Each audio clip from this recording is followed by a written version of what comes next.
steal for number 10. I mean, if we're gonna defend Pedro the Cruel, he was obliged to defend his throne against his father's 10 illegitimate sons.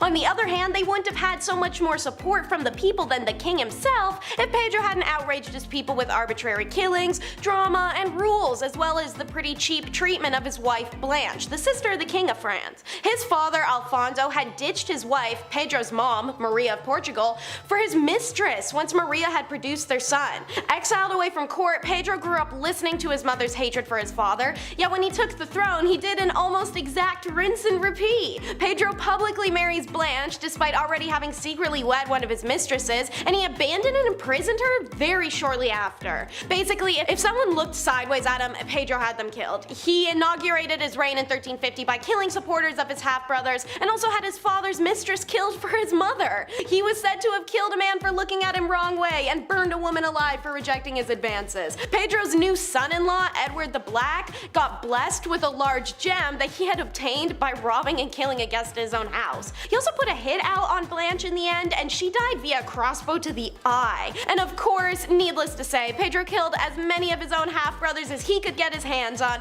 primarily through various forms of deceit. On to number 9, which is Charles of Navarre, who can also be called the double-crosser's double-crosser. See, Charles came from a branch of French royalty that had renounced its claim to the throne, but clearly Charles did not share that sentiment. He is crowned in 1349 and was driven by revenge and a disproportionate sense of entitlement, quickly earning himself the nickname Charles the Bad, as he attempted to expend Navarre's territory into France and Spain via schemes, plot, and deception. Ultimately, he failed and ended up marginalized and alone. In the words of historian Barbara Tuchman, Charles was volatile, intelligent, charming, violent, cunning as a fox, ambitious as Lucifer, and more truly than Byron, mad, bad, and dangerous to know. His only constancy was hate. One of Charles's first targets was King Jean II's favorite minister, whom he had killed by thugs. Over the next 3 decades of the 100-Year War, as France contested with England for control over territory on the continent, Charles changed sides so quickly and so often that it made everyone's head spin, and making contradictory deals with each side of a conflict at the same time. He attempted one coup and twice tried to poison the king in like a real-life Game of Thrones fashion. And trust me, there's a lot of old nobility stories like this one, so if you're interested in hearing more of them, I recommend you take a moment to subscribe to The Hive.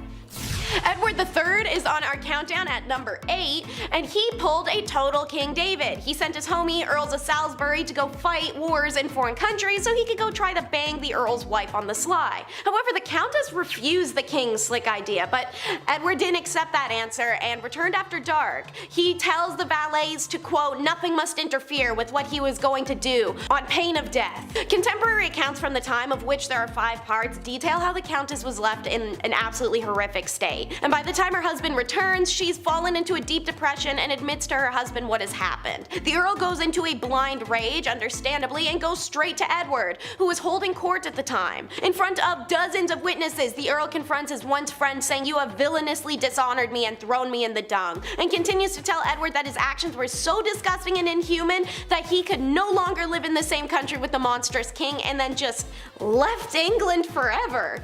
As for the Countess Alice, all we know of her fate is that the Earl made sure she had an independent income and was returned to her family's care before he left. You learned this story young. It's number 7, King John, aka the Magna Carta King, and one of the worst, if not the worst, King of England. John's offenses are almost too long to list. Even before he was king, the bugger was on some BS. When his older brother Richard the Lionheart was away on a crusade, John attempted to seize the throne by plotting with the King of France, Philip Augustus. Ironically, all those years later, when John is finally king, he starts his reign with the greatest dominion in Europe, England, large parts of Wales and Ireland, also Normandy, Brittany, Anjou, and Aquitaine. Yet within 5 years, he had lost almost all 3 continental territories to Philip Augustus. This loss of continental inheritance was an embarrassment, and John was determined to win it back. Unfortunately, he was not competent at warfare, and the attempts dragged on and drained the bank account. To quote MagnaCarta.com, to raise the massive armies and fleet this enterprise would require, he wrung unprecedented unprecedented sums of money from England. Taxes were suddenly demanded on an almost annual basis, nobles were charged gargantuan sums to inherit their lands, and the lands of the church were seized, and the Jews were imprisoned and tormented until they agreed to pay extra.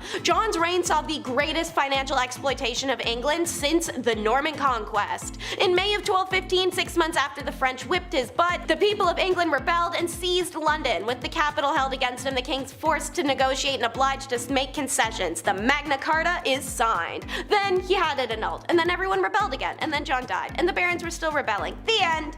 Next up is William the Conqueror, and he's number 6. Before we called him William the Conqueror, he was actually William the Bastard, like something out of a movie. His nobleman father Robert came across his tanner mother washing clothes by the river and falls head over heels for her. As a result, the royal heir was not technically royal heir material, but don't let Robert or William hear you say that. Between the two, anyone who ever made fun of William's mother was killed, and usually pretty brutally. An example is when the villagers of Alençon hung tanning hides in the trees to mock William's mother's status. William stormed the castle, captured 32 defenders, and had their hands and feet cut off. William, a duke far removed from royal lineage, didn't think too much about England until 1051, when the childless King Edward the Confessor made a truly bizarre decision. He chose William to be his heir. Then, seconds from death, in 1066, he revoked it. William decided, no, I'm getting what I was promised. However, England was in a full-blown crisis of succession for years until William defeated Harold II at the battles of Hastings and became the new King of England. In wake of his victory, William ordered the harrying of the North. In order for the English population to understand its new state of affairs, he sent his men to the north to kill, en masse, and pillage stocks. This also made it easier to fulfill his promise of giving the land to his loyal followers. He then imposed new laws, raised taxes, and introduced harsh punishments against those who stepped out of line. The people of England were infuriated by William's new laws, and a series of revolts sprung up north of the country. In response, William and his armies attacked the northern villages, killing everyone in sight as well as the livestock and burning down barns. The lack of livestock led to starvation and disease for what rebels had survived, and the countryside started to reek of corpses. The total death toll, 10,000 people. Up the tower we go for number 5. It's Richard III. Richard was never meant to be king, and the malign monarch only landed the job in 1483 because his brother Edward's children were deemed too illegitimate for the role. With the support of the Duke of Buckingham, a great campaign promising to improve royal court management, and a stout disapproving of his brother's rampant public adultery, Richard seemed to have potential, but it's kinda hard to praise and look past the two nephews disappearing. However, in August of 1483, the supposed soon-to-be crowned King Edward and his younger brother Richard of Shrewsbury were sent to the Tower of London to await Edward's alleged coronation. But his coronation never came, and one day they just disappear. The prince's uncle and would-be king has long since been blamed for their disappearances and probable deaths. He had the most to gain after all. Richard was also doing everything in his power to prevent the lineage going back to them in the first place, such as planning a marriage between Joanna of Portugal and Manuel, Duke of Beja. When that doesn't work, he tries offering up his niece Elizabeth, who at the time rumors emerged that Richard was planning to marry himself. This rumor more than possibly drove some to side with Richard's only remaining competition for the throne, Henry Tudor, the same man who defeats and kills Richard at the Battle of Bosworth in 1485. On to number 4, we have Sviatopolk the Accursed. Now, damn, that's a heavy name, but it's one well earned. I'll be more than honest, as usual, it's actually quite hard to judge if the medieval nobility of Kievan-Rus were necessarily good or evil, as we know very little about them, and what we do know is word-of-mouth stories that survived for centuries before finally being chronicled. So we've all played the kids game telephone. I don't have to tell you how easily word-of-mouth stories can be converted and contorted. Sviatopolk, the son of Vladimir the Great, who baptized Rus to Christianity, certainly had the worst publicity possible documented. He's infamous for the death of his 3 brothers, Boris, Gleb, and Sviatoslav. Sviatopolk's reign was relatively short one, from 1015 to 1019, because brother he hadn't gotten to, Yaroslav the Wise, took action against him. Then Prince of Novgorod, Yaroslav defeated his brother, causing him to flee to Poland where his father-in-law was based. With his help, Sviatopolk returned to defeat Yaroslav, causing him to flee back to the Novgorod. It became a back and forth, taking turns driving each other away, and it was only in 1019 that Yaroslav won. Siva died at age 29, traveling back through Poland. Number 3 is Christian the Tyrant. His most notorious act was the Stockholm bloodbath of 1520, when after a 3-day coronation feast, he beheaded 82 nobles in the Swedish capital after promising them amnesty in return for intel. Up until Until this point, everything had been going his way. He had reunited the Kalmar Union under his rule, taking control of trade in the Baltic Sea, and married the sister of Charles the Holy Roman Emperor, joining the powerful Habsburg family. But as said by history professor Lars Biddelsgaard, Christian gained a lot of enemies in a very short time at the end of 1520. To quote, "The bloodbath was a game changer. Partly it led to a rebellion in Sweden at the time when he didn't have any money left to pay for troops. Partly it was because the Danish nobility began to fear that they would see the same fate and lose their heads. In Denmark, Christian II had carried through a modernization program, limiting the power of nobility and strengthening his power as king. And when has the upper class ever liked having their sense of entitlement towards power tampered with? When Sweden started to break loose from the Kalmar Union, the Danish nobility lost patience, forcing Christian from the throne, driving him into exile, and replacing him with his uncle. Not every ruler is ruling over a kingdom. Number 2 is John and the White Company. John Hawkwood led the White Company Knights band that tormented the countryside of France, Italy, and Spain in the 14th century. We've done quite a few videos on this channel that explain how knights are kind of like labor or bodyguards for hire when there isn't some war or inquisition going on. Because medieval aristocrats like to disband their armies the moment they no longer need their services. During those times, the men would band up and ride out. As a result, hardened soldiers often found themselves at loose ends and many miles from their homelands. Since medieval armies fed and supplied themselves by pillaging farms and towns as they went, the mercenaries knew that was efficient, free, and easy for them to accomplish, so they continued in this practice. They roamed the countryside, robbing, violating people, and kidnapping random wealthy hostages for ransom. Of course, they were available for hire, but local landowners were more likely to pay them to simply go away. This is also why chivalry was invented, a code of behaviors and rules to govern these knights to stop their overall rampant and sociopathic behavior. Although Hawkwood, who in retirement would set himself up to be a respectable citizen in Florence, was known for his more insatiable greed than his brutality, and thrived in this time as a freelance knight, he was the leader of a band that carried out the Robert Geneva kill order in Senia, and when 2 of his men were fighting over who would get to take a nun, he simply pulled a King Solomon and cut her in half. Problem solved. It's last, but that doesn't mean it's the least. Number 1 is the Vipers of Milan. Bernardo and Galeazzo Visconti jointly ruled Lombardy in what's modern day Italy. And their joint rule really is a testament for how this family really did do everything together. Everything. They succeeded for throne when they killed their older brother by stabbing him, and their uncle Lucinio was killed by his wife. A plan she concocted while in the midst of a group intercourse get together on a riverboat. Good thing for her, one of her multiple male partners was Galeazzo, because she could just pop her head up and tell him the plans right then and there. Call that triple tasking. Bernardo, the more ferocious of the two when it came to things that weren't adulterous, such as being in a state of perpetual war with the Pope, who tried to issue a bull of excommunication against him, and Bernardo simply responded by forcing the messenger to literally eat it, including the silk cord and the seals of lead that bound it. Bernardo's lusts, by contrast, were unbounded. Has he ever heard the expression about not blaming the messenger? And speaking of Bernardo, watch out Nick Cannon, because while he wasn't a riverboat share sash kind of guy, the dozens upon dozens of illegitimate offspring by his various mistresses outnumbered even the 17 children he somehow fathered with his very long-suffering wife. Seriously, check out this guy's wiki page. It's the craziest list I have ever seen. Their most demented action, however, was the Quesamira together. It's a 40-day torment method handbook that they wrote that would be used and distributed for wide public usage, and it's the origin of plenty horrific methods that we saw used throughout the times. Number 10. Dracula. The man, the myth, the legend, Vlad the Impaler. This dude was so down bad, he was the inspiration for Dracula.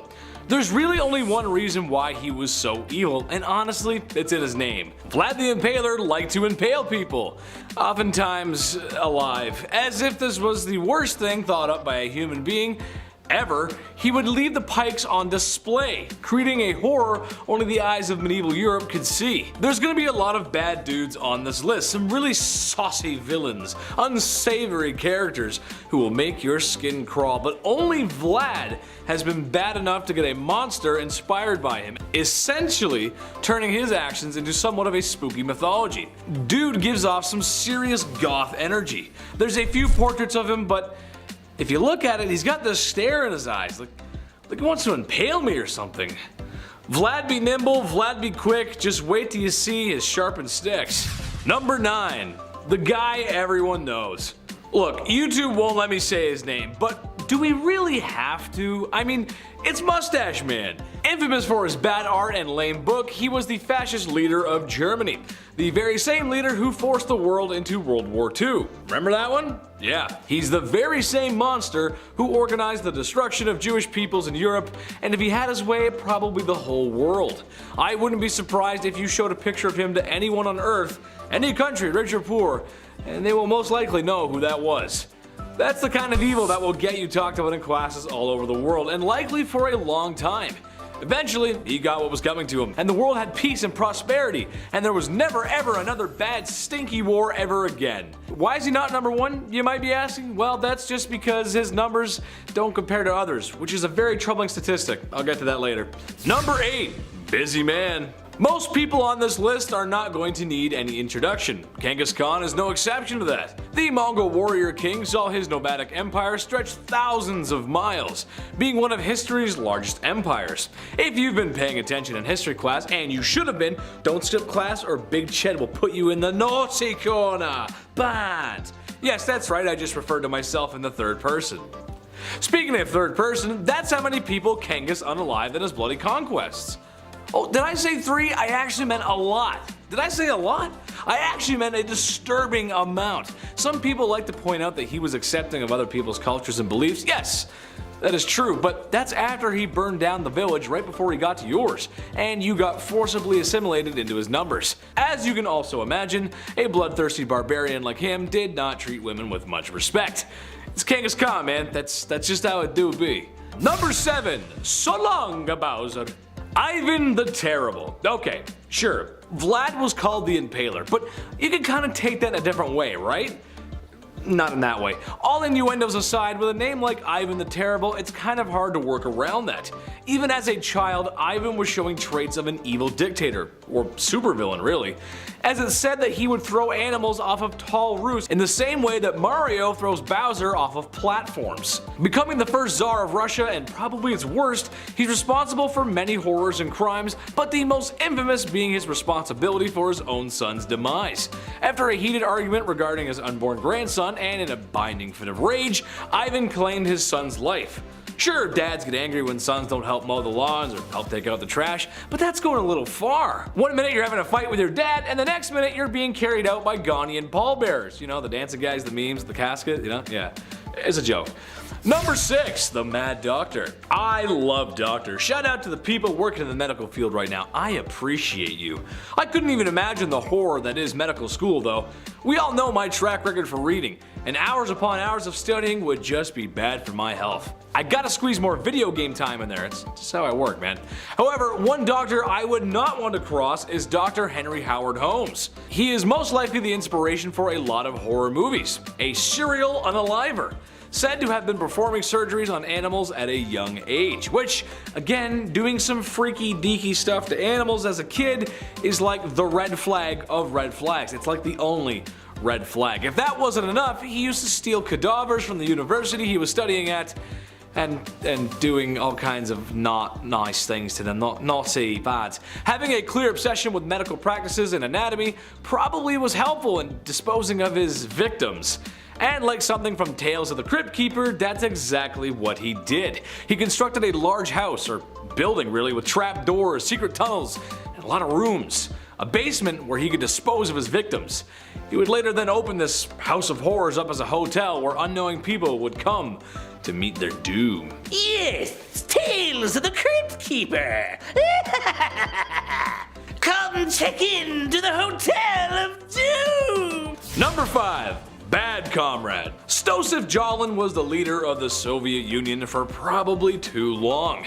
A man who worked his way up the political chain until General Secretary meant leader, which, if you look it up, it's kind of crazy. That itself is a crazy story. He's responsible for a great loss of life. It is estimated in the range of 40 million people. Ooh, yikes. Most spooky evil dudes usually go after an enemy. to someone they considered to not be part of them. He did do this, but a lot of his own people sadly met their ends from the Red Menace too. Organized and deliberate purges of people and famines to starve people. It's safe to say he is and was and always will be one of the worst humans to ever walk the face of the earth. To put it in perspective, Stalin's son was a soldier in World War II, and after being captured by German forces, the Germans thought they had one on the boss. Heck, this was a get out of jail free card, right? Well, when a prisoner trade was proposed by the Germans, Stalin laughed at only how an evil communist could, and denied the trade.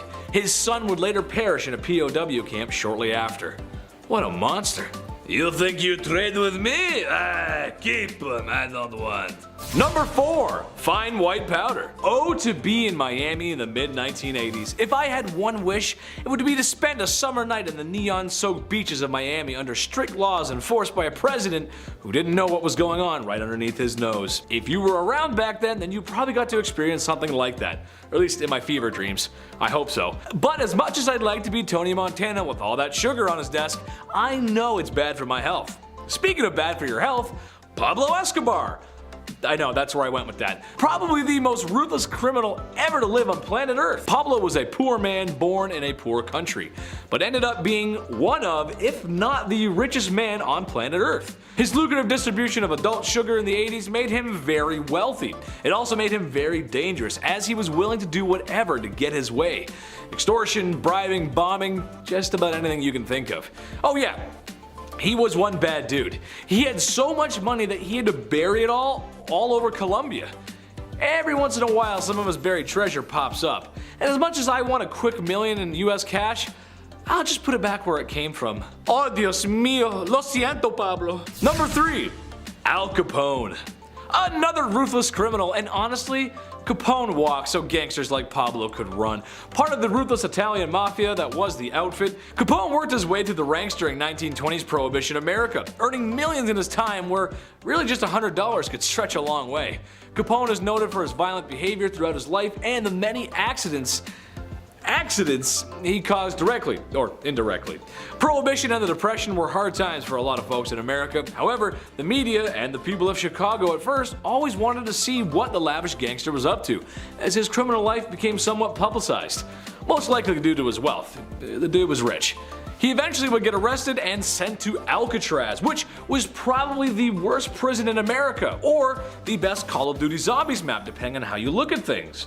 I look at things through a Call of Duty way, so Number 2, Gabriele Prip. That might not be a name that you're familiar with, but it was the man who unalived Franz Ferdinand, which started World War I, which caused World War II, which caused the Cold War, which caused the collapse of Soviet Russia, and it's why you live in a post-war globalist world with markets developing rapidly in the cyber world. Except maybe the whole thing in Ukraine, watch out for that. Kinda crazy to think how all that could come from one wrong turn and a guy seizing an opportunity. But this also means he's kind of responsible, in a way, for all the bad stuff that happened in those times as well. So maybe don't seize the day, I'm not sure. Just don't be ruthless criminals, guys. Watch our videos instead.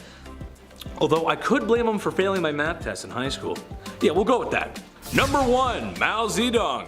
I'd like to come out here and tell you all about the chairman of China, but that simply is just too hot for TV, and if it's too hot for TV, it's too hot for YouTube. Basically, he was the dictator of communist China and is responsible for many lives lost. It's estimated to be somewhere in the range of 60 to 80 million people. Whoa! Dude was down bad, the definition of down bad, and although many were told to adore him, there's still a great many people who remember the terrible things he's done. From Beijing to Hong Kong, there's not a person around who doesn't know who he is.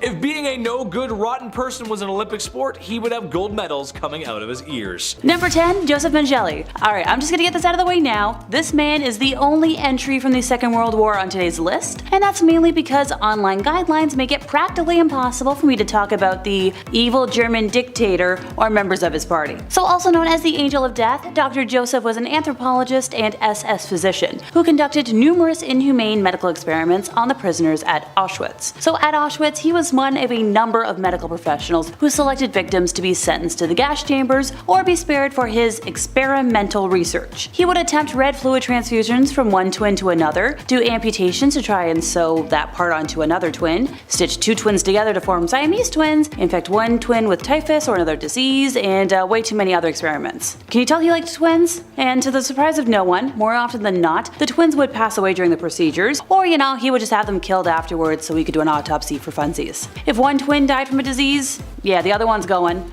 just to mark the differences between the sick and healthy subjects. The evil doctor was also very interested in heterochromia, where people have irises of different colors, and he would collect eyes and body parts of his victims and send it off for research. He would inject chemicals in victims' eyes to attempt to change their eye color. Now remember, this was before the age of colored contacts. He also experimented on pregnant women before sending them off to the gas chambers and caused incestuous pregnancies, always under the guise of research. Now he tried sex change operations, he tried removing organs, and operating on victims without anesthesia. Oh, and if that wasn't disgusting enough, he tried to prove that Jewish and Romani people were genetically inferior through his morbid experimentation. Throughout his time at Auschwitz, Joseph sent his colleagues in Germany red fluid, body parts, organs, skeletons, and even fetuses that had been taken from prisoners. Yay. Number 9. Putin. Well, Vladimir Putin started off reasonably well, in his career, although there are some stories that his cronies planted explosives in Russian apartment buildings to help him snatch that presidency back in 1999. Granted, the folks who tell those truths keep going missing, so I'll give the Cliffs Notes version and pray I don't get nuked on the spot. 1 month after then-President Boris Yeltsin plucked Putin from obscurity, oh, and by the way, he was a KGB official at the time, which, yeesh, and made him prime minister, an explosion leveled a 9-story apartment building on Moscow's outskirts. Sidebar, if you don't know what the KGB was other than me shuddering just now, they were a security agency that make all the other ones in the world look like young folks trying to enforce rules for funsies. The pre-dawn blast on September 9th of 1999 reduced the building to a smoking pile of rubble, killing more than 100 people. A second building, less than 600 kilometers away, was rocked by an explosion on September 13th, killing 119 this time. Days earlier, a car exploded in a small town bordering the war-ravaged region of Chechnya, where reignited fighting was already spilling into neighboring regions. That blast outside the apartment building in the town of Buyansk killed dozens. If I got the name wrong, I apologize. I'm not the best with every language. French and English are my forte for a reason. It was followed 7 days later by a truck explosive that destroyed a 9-story building in another southern city, killing 17. On September 23rd, Putin asserted to the, everybody, that bad guys in Chechnya were to blame and ordered a massive air campaign within the North Caucasus region. When asked a day later about the campaign targeting what he called terrorists, Putin responded with the phrase that will forever be his catchphrase: "We will pursue them everywhere. We'll catch them in the toilet. We'll wipe them out in the outhouse." The statement became a Putin catchphrase and set the tone for the 20 years of rule that followed. The longer he's in power, the more evil he's become, leveling Grozny, attacking Georgia, grabbing the Crimea, carpet kabooming in Syria, imprisoning, poisoning, and assassinating opponents, and, muzzling the free press. When one would think, oh, it can't get worse. Yeah, he had another surprise. The unprovoked attack of Ukraine, which, an independent and peaceful nation, back in February of 2022. But thanks to the heroism of the Ukrainian people, it's not completely the walkover he expected. So fingers crossed he maybe gets voted out in the next election. Granted, it's a little tricky when people who oppose him have that weird coincidental habit of going missing. Number 8. Korean Kims. It's pretty difficult to distinguish between these two evil leaders, father and son, of the Democratic People's Republic of Korea. It's a country led by a dictator where the people have no say, and a monarchy with the father being succeeded by the son. Over time, there's actually been 3 Kims in that family that suggests that being evil might just be like a generational thing, part of your genetics, kind of like having an oily nose is one of mine. Under Papa Kim Jong II, aka the Dear Leader, which is a bucket of irony I don't have time to unpack, millions of folks died because of food scarcity. Amnesty International condemned him for leaving millions of North Koreans in poverty and detaining hundreds of thousands of people in prison camps, where, a lot of them died. Now, baby-faced Kim Jong-un was not much of an improvement. Human rights are non-existent, and his true or imagined opponents, or people he just doesn't like, are killed with methods that are going to give me nightmares for the rest of the year. While the general population suffers, the Kims spend whatever money they have on the development of nuclear weapons, because, why not just make things worse? Number 7. Dr. Phil. First, it's very important to understand that Dr. Phil is not a real doctor anymore. While he does have a PhD in psychology and used to have a license, he is no longer a licensed psychologist and cannot legally practice in the state of California, where he lives and films his show. Now, emphasis on used do. Look, while I can't state with certainty why he is no longer licensed, if you go back to 1988, a decade before his first appearance on Oprah, a 19-year-old client of his alleged that he carried on an unprofessional sexual relationship with her, would touch her inappropriately, and intentionally kept her totally dependent on him. The Texas State Board of Examiners of Psychologists, try saying that 5 times fast, investigated the accusations, along with claims that Dr. Phil inappropriately provided this young lady with part-time temporary employment while still carrying on a therapeutic relationship. Their findings never referenced the accusations of sexual misconduct, but they did discover that the doctor sustained an improper dual relationship with the client by acting both as her therapist and her employer. The board issued him a letter of reprimand, assigned a psychologist to monitor his practice, and required him to take an ethics class and a complete psychological evaluation. Whatever the reason may be, Phil McGraw is no longer a licensed psychologist, and he hasn't been for quite a while. He believes that his show's primary goal is to let people know that it's okay to treat problems and get help, and deliver understandable information about how to live one's life. Which, that's a cute soundbite and all, but Dr. Phil's show regularly exploits people with serious mental illnesses and disabilities for financial and entertainment purposes, if you can even call that entertainment. In one instance, Todd Herzog, a former winner of the hit reality TV show Survivor, appeared on the show in 2013 to discuss his drinking problem. However, he was so drunk that he had to be carried onto the set and lifted into a chair. Before you wonder why a supposedly trained psychologist is something so cruel as to put a man too drunk to walk on national TV, first consider the horrendously immoral and unethical actions that led to this situation. According to Herzog, he was set up. His dressing room came with a full bottle of, spicy juice. After drinking all of it, a staff member supposedly handed him a Xanax, which he took before he even went on stage. Which, all of this doesn't even scrape the surface of the accusations of misconduct and bad psychology that have followed Dr. Phil throughout his career. If I were to say all of those, I'd be here all day. Number 6, Osama Bin Laden. Yeah, he doesn't really need an introduction. Remember 9/11? Yeah, he was the organizer and mastermind, sending himself and way too many innocents to their death. He became America's most wanted, and justice was, finally served on May 2nd of 2011 at 1 a.m. Thank you, Navy SEALs. They also found a huge stash of no-no tapes in his compound, because apparently the self-righteous threat persecuting women for being loose was not above sampling the strictly condemned fruits himself. Number 5, Caligula. Many Roman emperors can be described as self-centered, but this one's appetite for amusement, decadence, and scarlet elixir were on a whole other level. The emperor's short temper and even shorter attention span resulted in countless deaths of his subjects. Caligula killed people for just funsies. In one particularly vile situation, he even ordered his guards to put spectators in an arena to be eaten by wild animals because he was bored during an intermission. I just lose hours scrolling on TikTok and playing silly games on my phone when I get bored, which, isn't often. The emperor was indulgent and purposely wasted money, which led to starvation amongst his subjects. He openly slept with married women and sold his sisters to other men, which I guess seems kinda mild after having people killed to kill your own boredom, but simply put, he was scummy. Number 4, Jim Jones. As if I was gonna do a list of the worst men in history and not include a single cult leader. So back in the 1950s, Indiana native Jim Jones founded the People's Temple, a group that he claimed promoted socialism and equality with religious elements of Christianity. Now, fast forward to the 1970s, he moved his group to California and set them up in a commune-like settlement in Redwood Valley. After he established several locations throughout the state, including its main headquarters in San Francisco, the temple forged ties with many left-wing political figures and claimed to have 20,000 members, even though 3,000 to 5,000 is probably more likely. Jones eventually came to believe that nuclear war was imminent and moved his followers again to the South American country of Guyana, which he thought would be outside the potential danger zone. The group lived there for several years as the People's Temple Agricultural Project, but after former members started speaking out against the church, San Francisco Congressman Leo Ryan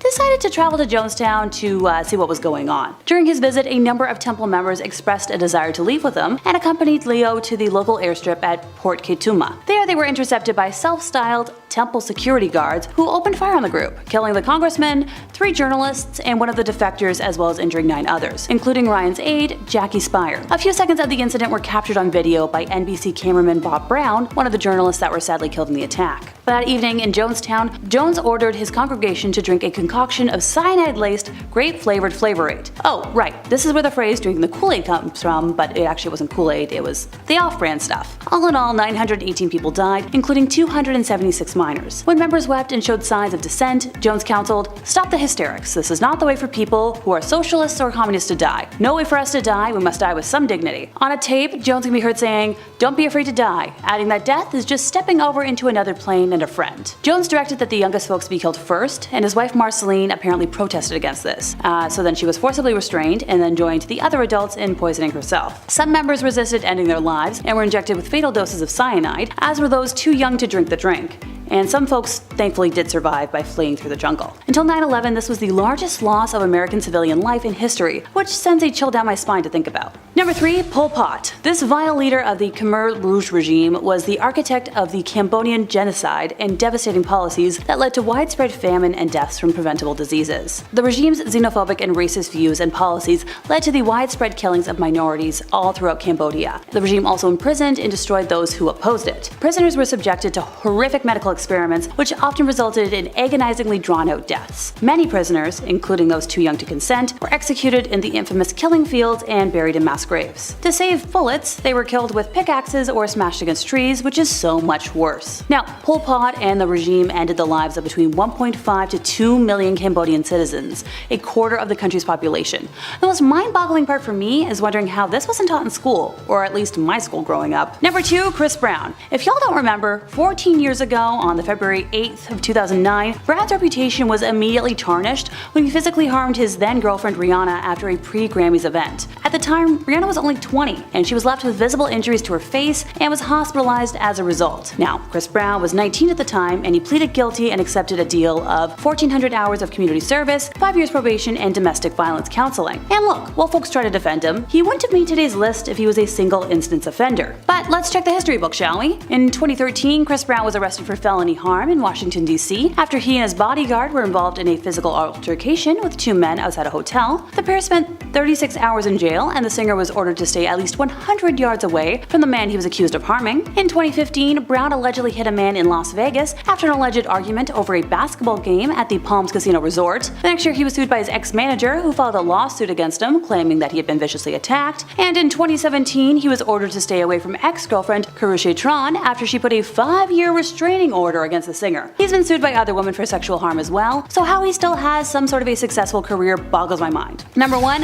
LSB Mayor. This is one name I didn't even have to look up today. As a lifelong fan of Judy Garland, I've had a bone to pick with him for quite some time. So in front of his staff, Mayor presented a calm, paternal presence. But behind closed doors, he was known for temper tantrums complete with loud sobbing and furious ranting. Most terrifying of all, these rages would go as quickly as they came, and then he would put his icy mask back on. Textbook signs of narcissism. Trust me. Elizabeth Taylor famously clashed with him constantly, and dubbed him a monster for the way he tried to rule every detail of her life. Now, some of the worst allegations against Mayor come from Judy Garland. According to her, Mayor frequently groped her and made her sit on his lap. At other times, he would innocently place his hand on her left breast to show her how to sing from the heart. Oh, and this was when she was just a teen. He was particularly awful to Judy, calling her his little hunchback because of her short stature and curved spine, and encouraged her to take diet pills to slim down and look less girlish. Thanks in part to his actions, Judy was plagued with eating disorders and insecurities all the way until her tragic early end. Number 10. Charlie Chaplain. This might have been the biggest shocker to me today. I had no idea he married and had relations with so many girls under the age of 20 when he was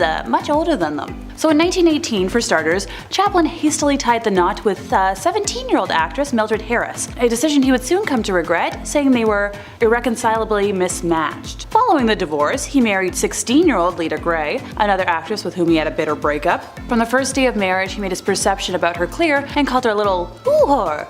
I hope you get what I'm saying there. On their train back to California from the marriage, Chaplain suggested Lita jump off the train to end her misery. Interestingly, Chaplain didn't like his wife, but according to her, he remained a human machine. When she announced she was pregnant for the second time, his behavior got even more erratic. He would take up to 8 showers a day and monitor the listening devices he had installed in her bedroom, and patrol their house's grounds with a pistol at night. By the end of the same year, Lita headed for divorce, stating how Chaplain had pulled that same piece at her and threatened getting rid of her, what she had. Lita's more elaborated passages surfaced when she claimed how throughout the marriage life, Chaplain forced her to gratify his abnormal, unnatural, perverted, and degenerate sexual desires.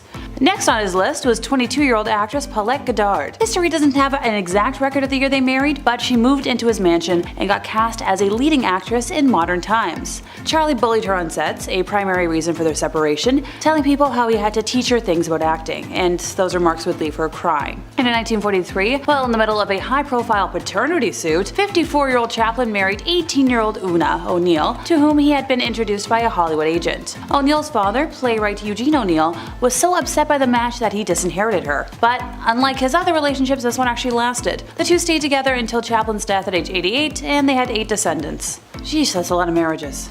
I'm technically cheating a little bit on the history word here, since Tom Cruise is one of the most recent names on this list, but I couldn't leave a high-ranking Scientology member off of the evil list. He has allegedly reached OT8, which is the highest currently achievable level of the cult. Pardon me. As always, I'm getting ahead of myself. Scientology is a set of beliefs and practices invented by Ron Hubbard, who developed a set of ideas that he called Dianetics, which he represented as a form of therapy. An organization that he established in 1950 to promote it went bankrupt, and he lost the rights to his book in 1952. But he then recharacterized his ideas as a religion for tax purposes and renamed them Scientology. By 1954, he had regained the rights to Dianetics and founded the Church of Scientology, which remains the largest organization promoting the cult. In 1967, he established a new elite group, the Sea Organization, or Sea Org for short, the membership of which was drawn from the most committed members of the church. By 1981, the 21-year-old David Miscavige, who had been one of his closest aides in Sea Org, rose to prominence. Now, Hubbard died at his ranch in Creston, California on January 24th of 1986, and Miscavige succeeded him as the head of the church, a position he holds till this day. It was actually at Tom Cruise's wedding day, to now ex-wife Katie Holmes, that people started realizing that Miscavige's wife Shelley was missing, and when a former Scientology member started asking around, she was punished for asking. There are just too many evil things about the cult for me to talk about right now, but you just gotta know that to be that high ranking in a cult, you gotta be evil. Number 8. Steve Jobs. While I love and appreciate my iPod and the iPhones I've had over the years, Steve Jobs was no saint. In fact, his success can be attributed to his ruthless behavior, which is kind of commonplace with anybody that makes $1 billion. In his biography, there are plenty of examples, from firing people at Pixar without notice, to storming out of a 5-star hotel that he thought wasn't up to his standards, and berating service workers that he didn't consider up to his standards. Now, while that's all icky, you might be asking where the actual evil is, and don't worry, there's plenty. For starters, he not only neglected his daughter, Lisa Brennan Jobs, who he had with an ex-girlfriend, but he was also just straight up rude and weird to her. In her memoir, Small Fry, she painted him like a jerk who once told her that she smelled like a toilet. However, the creepiest revelation was when Lisa revealed that Steve liked making out with his new wife right in front of her. So, in the book, she describes Steve pulling in his wife for a kiss, moving his hand closer to her breasts while moaning theatrically, and when Lisa tried to excuse herself, Steve stopped her and told her to stay since they were having, in his words, a family moment. It's important that you try to be part of this family. Okay.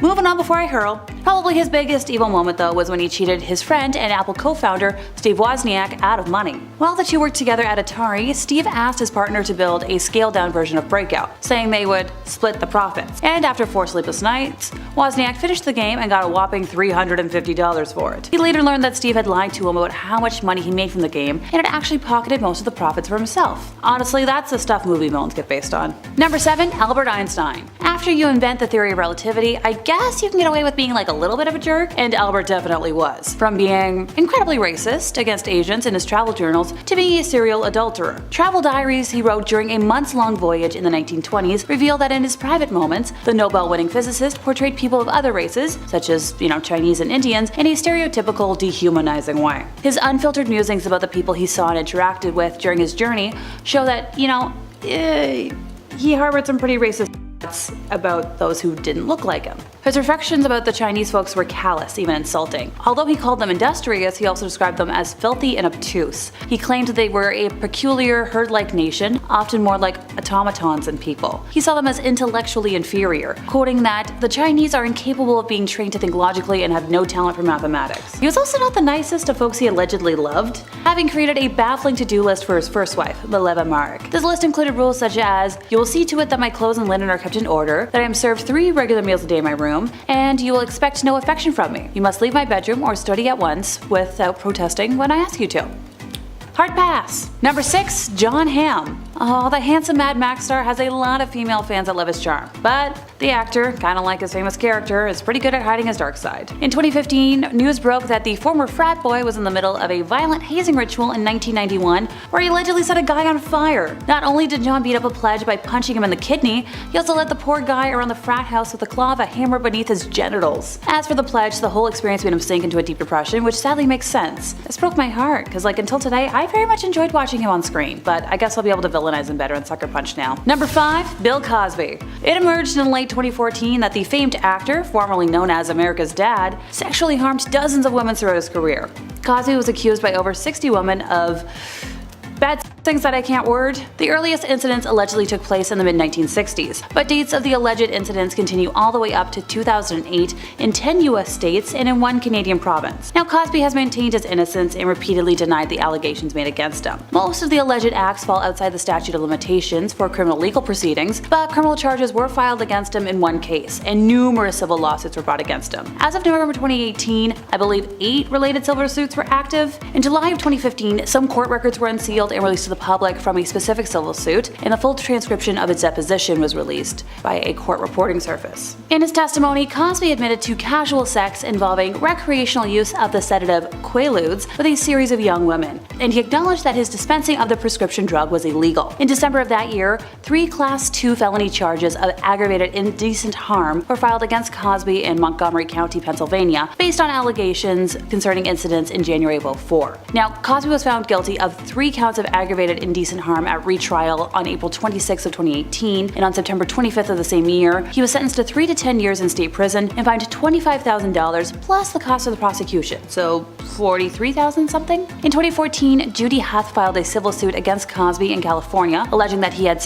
harmed her in 1975 when she was too young to consent. That trial began in 2022, and thankfully the jury ruled in Huth's favor, so good riddance. Number 4, Elvis. Although everyone knows he famously met wife Priscilla Presley when she was only 14, that wasn't the only time he fraternized with folks that were a little too young. According to a former member of his entourage, Elvis was fascinated with the idea of real young girls. He was particularly obsessed with virginal ones, which he called cherries, and excuse me while I retch. According to Baby Let's Play House, Elvis felt insecure about pleasing older women and would invite groups of young fans to his house for sleepovers instead. And once he met Priscilla, those fantasies didn't change. Determined to keep her virginal until their wedding day, he would instead have roleplay sessions where she would dress up like a schoolgirl and he would dress up like a teacher. Once the two married and had their first spawn, however, escapade stopped. Priscilla wrote in her memoir that Elvis had mentioned to her before they were married that he had never been able to make love to a woman who had given birth. When Elvis finally upgraded to adult woman, dating 21-year-old beauty queen Ginger Eldon after his divorce from Priscilla,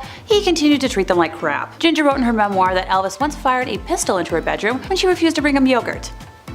Lovely. Number 3, Vlad the Impaler. Also known as Vlad Dracula, he was Prince of Wallachia 3 times between 1448 and his death in around 1476 or 77. The character of Dracula was loosely based on Vlad due to his sadistic personality and cruel acts done to the people of Wallachia, where he reigned as prince 3 times between 1448 to 1462 and killed about, only 20% of the population. Works containing the stories about Vlad's cruelty were published in Low German in the Holy Roman Empire before 1480. They described Vlad as a demented psychopath, a gruesome killer, and a masochist Caligula and Nero. One tale explains that Vlad had a big copper cauldron built and put a lid made of wood with holes in it on top. He put people in the cauldron and put their heads in the holes and fastened them there. He then filled it with water and set a fire under it and let people cry their eyes out until they were boiled to death. And he invited just overall frightening, terrible, unheard of punishments. He ordered that women be impaled together with their suckling young on the same stake, stuck on their mother's breasts until they died. Then he had the woman's breast cut off and put the little ones inside head first, thus he had them impaled together.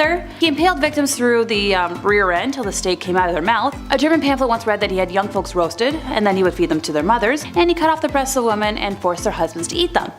Nightmare cruelty. Number 2, Hugh Hefner. While it might not seem shocking that the man who claimed woman empowerment came from seeing them in bunny suits through the male gaze, being a bad guy, just how awful he was may raise some eyebrows. He manipulated and drugged dozens of young women into taking part in acts, while masquerading as a champion of freedom. He would also host weekly pig nights, during which he would bring in a dozen schmex workers he considered ugly to have friends. Holly Madison, a lovely woman who dated Hefner for 8 years, told how Hefner refused to use protection during and how the Playboy bunny lifestyle had her considering taking her own life. Linda Lovelace, the 1970s adult video star who found fame with the film Deep Throat, said she was treated like a piece of meat and forced to perform oral German Shepherd while Hefner and his friends watched. I could go into more detail, but I don't think I want to. Number 1, Gandhi. Yeah, sure, he was an activist who led India to independence, but it also turns out that he was kind of a In the book The South African Gandhi, Stretcher Bearer of Empire, it was revealed that Gandhi was a separatist who wrote to the natal parliament that general belief seems to prevail in the colony that the Indians are a little better, if at all, than savages or the natives of Africa. He later wrote to a health officer in Johannesburg that he was concerned about the mixing of the South Africans with the Indians. If that wasn't awful enough, he frequently used his power to take advantage of young women in their late teens and early 20s. His inappropriate behavior was so bad, it caused his personal secretary, R.P. Parasuram,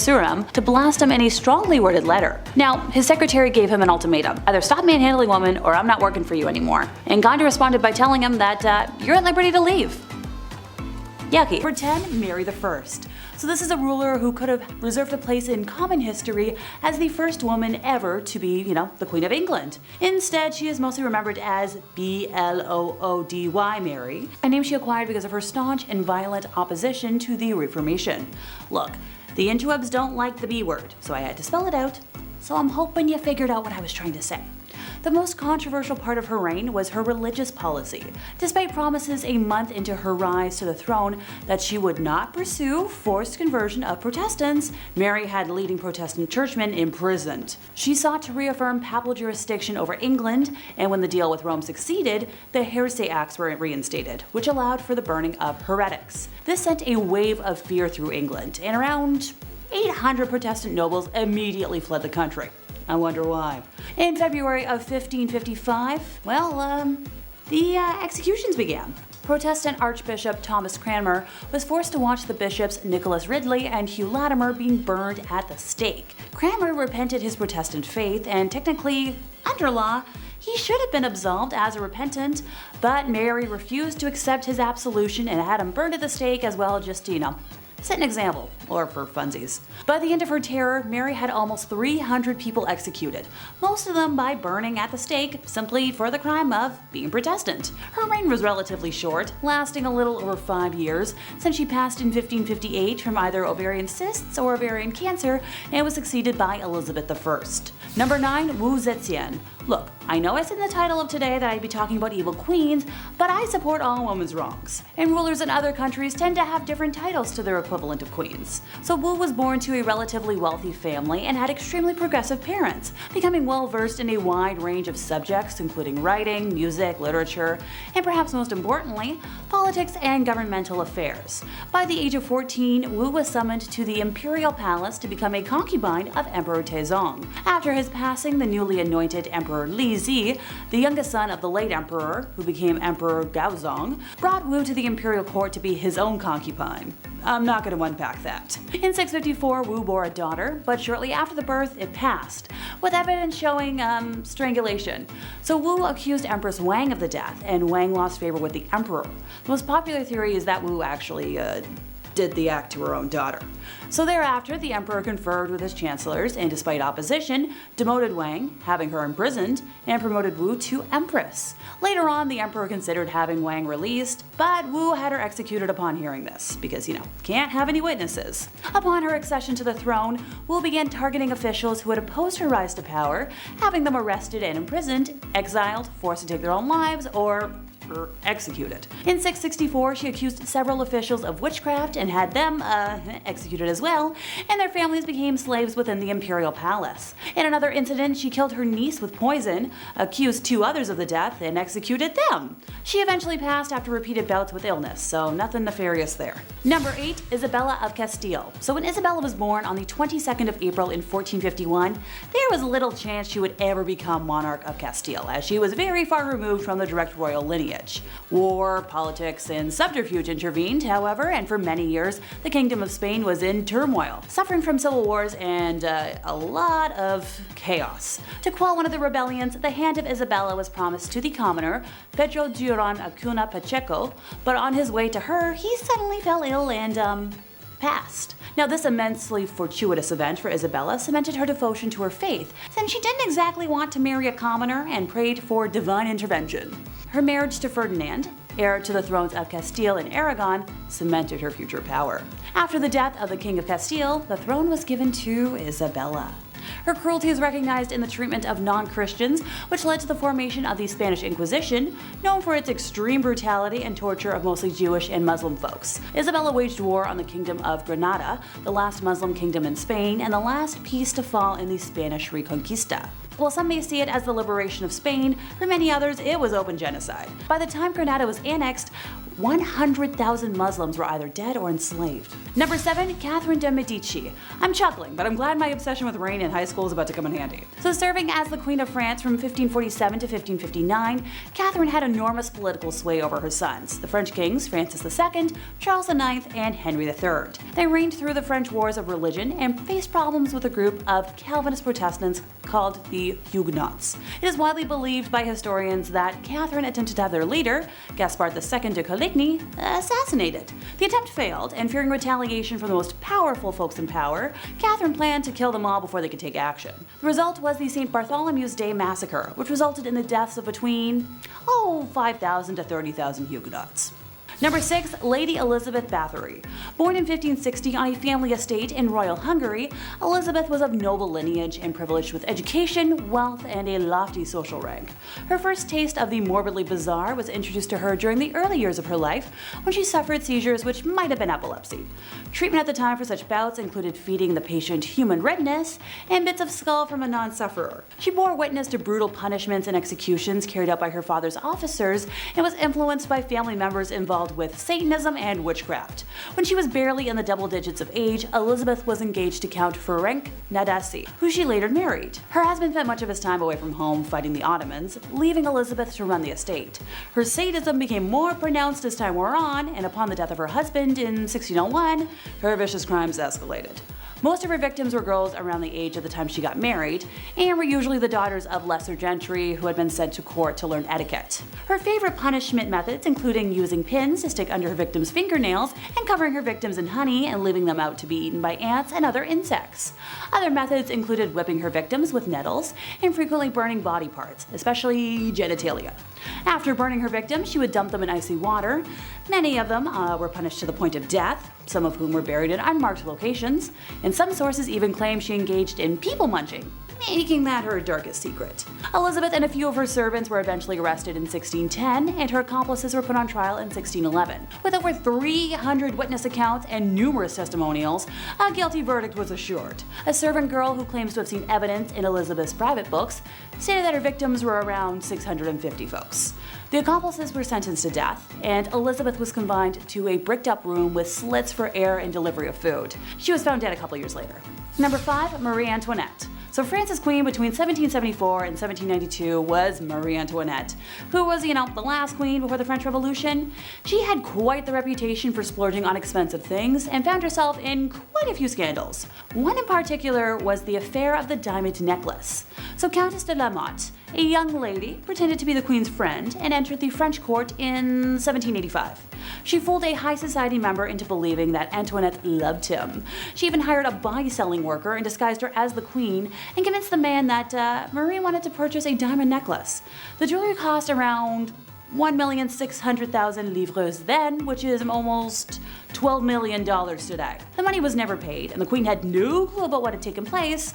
But even though she was innocent, the public still despised her. Granted, she's mostly known for her infamous dialogue. When French subjects could not afford bread, she said, "Let them eat cake," which fueled the French Revolution and ultimately led to her execution. Number 4. Queen of Castile. So Joanna Lauka was the Queen of Castile from 1504 to 1516, and she suffered from various mental disorders. After her husband passed in 1506, her father buried his body.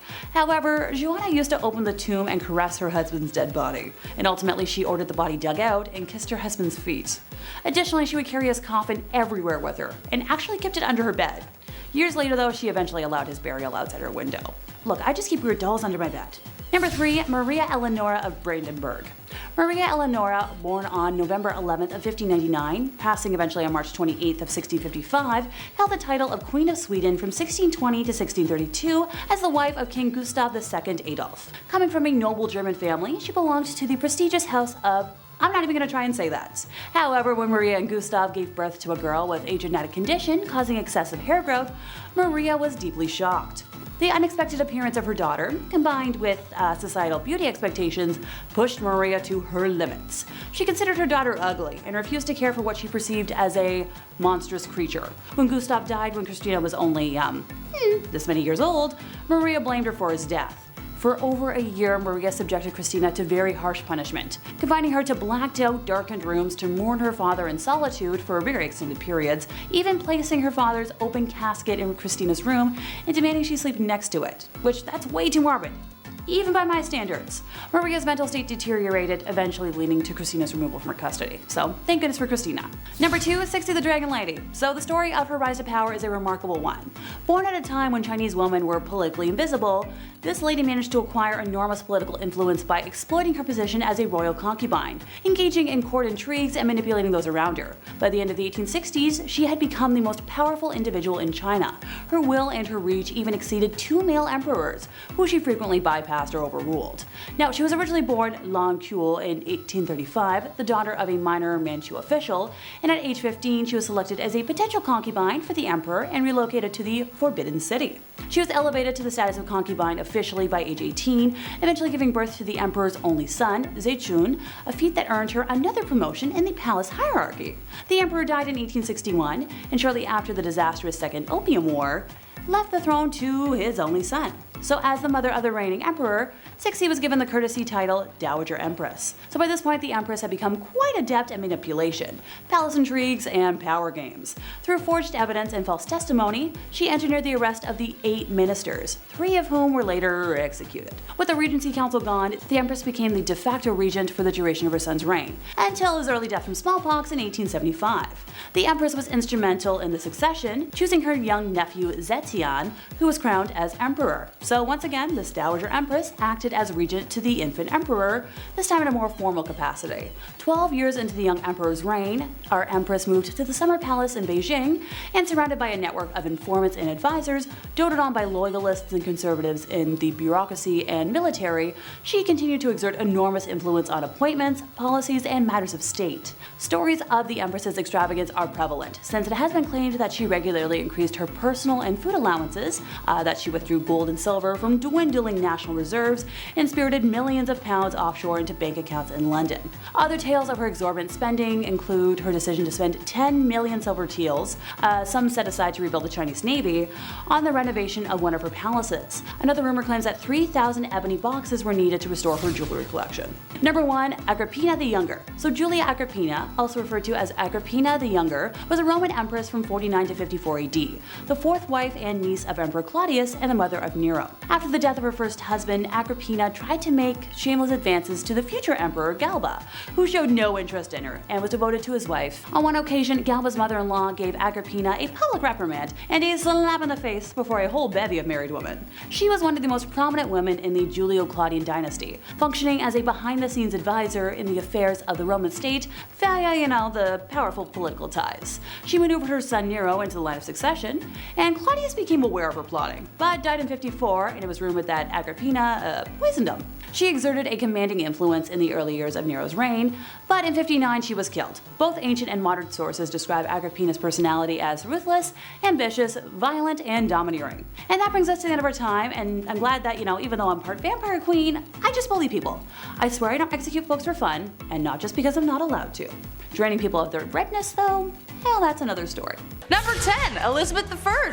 Good old Queen Bess is one of the most remembered queens in the British monarchy, male or female. She's a pretty big deal. Elizabeth loved to make her fellow male nobles fall under her spell. She was witty, cunning, and very well liked by her court. However, one of the things that earned her some enemies was establishing a Protestant England. Her sister Mary, her predecessor, fought very hard for the opposite. She was very Catholic, and we will get to how bloody that was later, but Queen Bess a lot of people off, especially Spain. She was supposed to marry the Catholic Spanish king after her sister passed, but she turned him down. This led to a conflict between Protestant England and Catholic Spain, but her navy defeated the Spanish Armada in 1588. Mary, Queen of Scots, laid claim to the English throne and was one of Lizzie's greatest internal threats. Mary was a Catholic, which made all the Catholics of England back her. Mary was also presumed to be behind several assassination attempts against the Queen. Finally, Finally, Queen Elizabeth had to take action, and after keeping her cousin hostage for 20 years, she finally had to have her executed. And we'll talk more about her later. Number 9, Catherine the Great. So Catherine the Great was called the Great for a reason. She was a pretty epic woman by most accounts. She even had one of the first vaccines, which is pretty crazy. Though she wasn't actually born in Russia or even Russian at all, Catherine was not content to go down in history quietly. She considered herself an enlightened ruler, and history tends to agree, with aims of prioritizing education for the people. She had many lovers, and there is enough evidence to suggest that the son she had was illegitimate. Peter III of Russia was hardly the man Catherine intended on marrying, and later planned a coup against him which resulted in her position of power. However, the coup did turn bloody when on July 17th, Peter died under mysterious circumstances. There isn't proof that she was directly involved or even knew about it, but it cast a dark shadow over her reign for the rest of the time. Number 8, Grace O'Malley. We've got enough traditional royalty on this list that we definitely need to spice it up. Enter Grace O'Malley, the Pirate Queen of Ireland. Pirate Queen! What a title. Definitely considered unholy behavior, Grace abandoned the traditions of women of the time and fled to the sea. There, she took on the waves and perils of Davy Jones' locker with a legendary ferocity. She was born into the clan O'Malley around 1530, around the time of Henry VIII's rule over England and Ireland. Clan O'Malley was a notorious seafaring clan and ruled the southern shore of Clew Bay, Aquiland, and most of the barony of Murrisk for over 300 years. Grace was really well educated and could even converse fully in Latin, Spanish, Scottish, Gaelic, and French. She was not one to be refused, and after spending years fighting the British, she finally met Queen Bess, and not only did she speak Latin to her, but she refused to bow as she was considered a queen herself by that point. Number 7, Mary Queen of Scots. I told you I was gonna bring her up. A name you will recognize as I've already mentioned her before, but in terms of who the villain in that story is, it depends on which side you're telling the story on. Mary's story is full of tragedy, romance, betrayal, loss, and heartbreak. Unlike Lizzie, Mary was a dedicated Catholic and spent the entirety of her reign trying to gather the Catholics against Elizabeth. She had a series of marriages and relationships that led to tragedy every which way she went. Her first husband, the Dauphin of France, died shortly after their marriage. Her second husband she loved until he became a drunkard, and then she just started running things. But he was mysteriously unalived while she was 6 months pregnant. He was inside a building that exploded, but his body landed outside and it turned out he was strangled, so what happened there? She would later give birth to 2 stillborn sons, but she would have sons later on. She would have a son who would inherit the throne after Elizabeth's death, but it was due to Mary's plotting and scheming that eventually ended her in death. So she did actually plot to kill Elizabeth. So that's a pretty unholy deed, I would say. Number 6. Princess Olga of Kiev. Okay, wow, this woman. One saint you definitely don't want to mess with. Despite being a saint, Princess Olga of Kiev was actually pretty sinful. She was one of the most vicious and vengeful rulers in the history of Kievan Rus, which would later become Russia, Ukraine, and Belarus. Olga took center stage after her husband died and made sure she would never be forgotten. Her husband died in a very gruesome way by the enemies that we're going to talk about in a second. When the people who viciously unalived her husband tried to persuade her to marry their leader, they sent 20 men. Olga told them to wait in their boats, had her men dig a ditch in the meantime, and the next morning buried the men alive. She then lied and told the king she would accept his offer if he sent his best company to retrieve her. He didn't know about all that stuff yet. When they got there, she locked them in a bathhouse and torched it. But it didn't stop there. Olga didn't stop there, that's not her style. She would later host a steak dinner with her enemies in which they were staked. Very Vlad the Impaler, I know.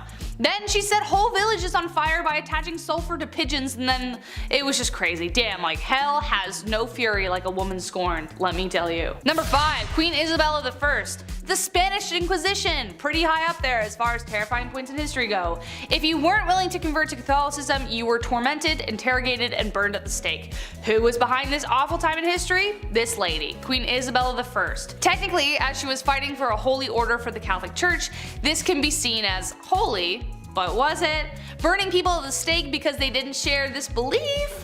Not cool, Isabel. She created a secular government through her reign which allowed for the monarchy to have more power. Being a pious Catholic, she made Catholicism the official religion and created a tribunal to make this happen. Secret service or a secret police that spread fear wherever they went. Her direct influence caused the Jewish population to falter for a really long time after. Number 4, Frédégonde of Soissons. Okay, I maybe said that wrong, so I apologize. Kind of impressed with her rise to power. She went from slave attendant to queen. How do you bridge that gap? No idea. Boy was she ferocious. Assassination and manipulation were her main political tools. Fredegund was among a small number of enslaved women in the Merovingian household that became a queen. Merovingian was the OG Central Europe before everything got split up. She survived political dangers and retained her husband's loyalty and could persuade monks and priests to jump onto her plots with ease. She encouraged her husband, the king, to set aside his first wife and then even take the life of his second. But his second wife, Galswinda, had a sister named Brunhild, who became the mortal enemy of Fredegund. She had good reason to be. Fredegund continued to do everything she could to secure her position, one assassination after the next. She was a pretty stormy lady. Number 3, Bathory. Okay. Alright. Technically not a queen, I get it, but she might as well have been with the power that she had. So fight me. She's remembered as the most evil woman in the world in history, I think. I don't know. That's my opinion. Bathory was the stuff of nightmares. Elizabeth Bathory was born on August 7, 1560 into a prominent Hungarian noble family, making her practically untouchable. She married a very famous war hero who is suspected of gifting Bloody Lizzie with the skills she used to kill. After she died, Bathory became obsessed with immortality. Supposedly when one of her servants accidentally spilt blood on her and her skin appeared younger after. Bathory then began her mission of horror, luring over 650 young virgin women to her palace and brutally taking their lives. She was even bold enough to lure daughters of nobility. Before draining them of their blood, she would make them suffer in ways you don't even want to imagine before bathing in the blood itself. When she was finally caught, 3 of her servants were executed, but she was simply locked away in her tower for the rest of her days on house arrest.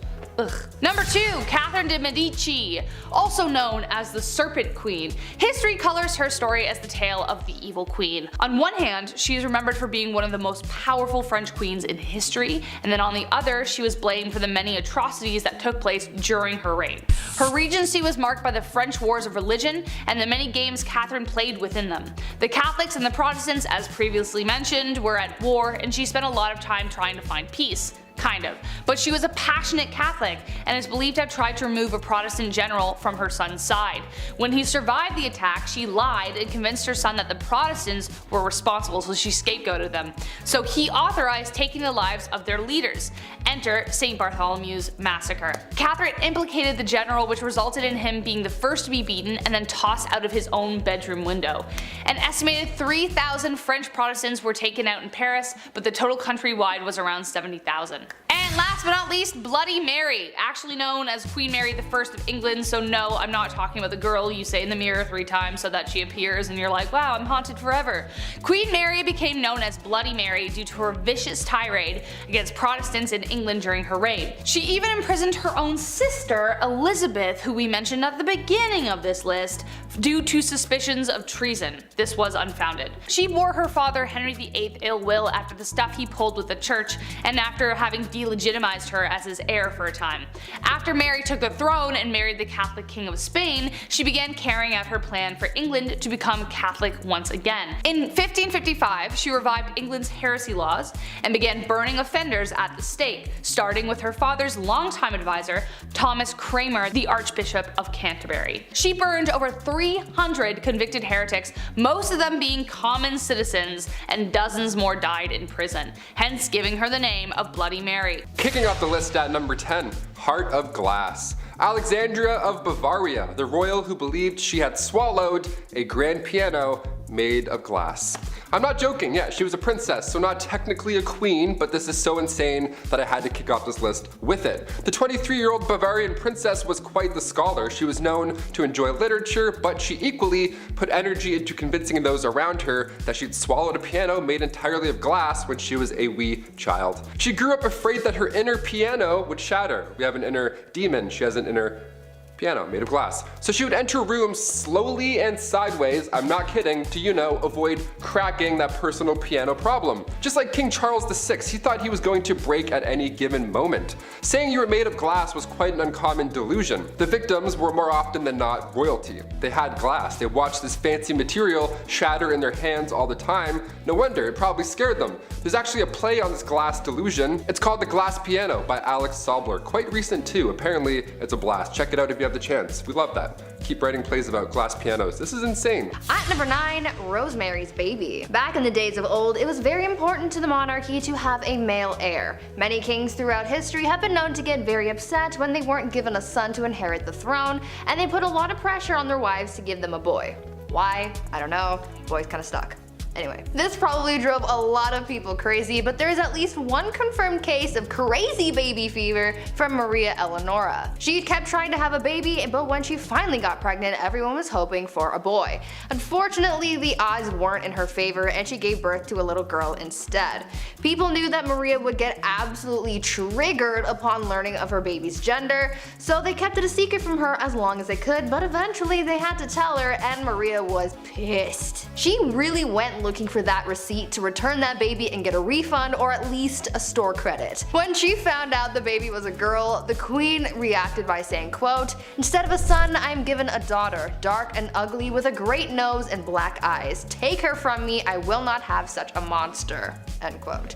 Like, damn. Tell her how you really feel. After that, mysterious things started happening to this baby, like a wooden beam mysteriously falling into the baby's crib, and somehow accidentally falling down the stairs. Even the nurse once dropped the poor kid onto the stone floor. Like, I get it. You're disappointed, but that's still your kid, and a lot of people aren't given that privilege, so be grateful for your spawn. Number 8. Dirty talk. Going back to the 15th century to Queen Isabella of Spain, now it's not uncommon for queens to brag, be it about their wealth, status, their mans, you name it. But to brag that you've only bathed twice in your life, that's a bit odd. What's the deal with this? Okay, well, back in 537 AD, Rome had 11 aqueducts that ran over about 1,000 public fountains, okay? Over 900 bathhouses included. It was quite important, but when invading Goths cut them off, the Catholic Church literally had no idea how to fix the problem. So instead, they just told everybody that bathing was a sin only practiced by pagans. So at one point in history, you could have ran a bath, thrown in a bath bomb, relaxed for an hour, got out, and then immediately you're a sinner. Worst of the worst, too. How dare you? Having a bath on Monday afternoon, you monster, you pagan monster. The Old Spice guy would have rocked their world. At number 7, Mother Knows Best. I think after hearing about these queens who've done some dark things to get their way, you would think that it's safe to say you don't mess with a woman and her plight for power.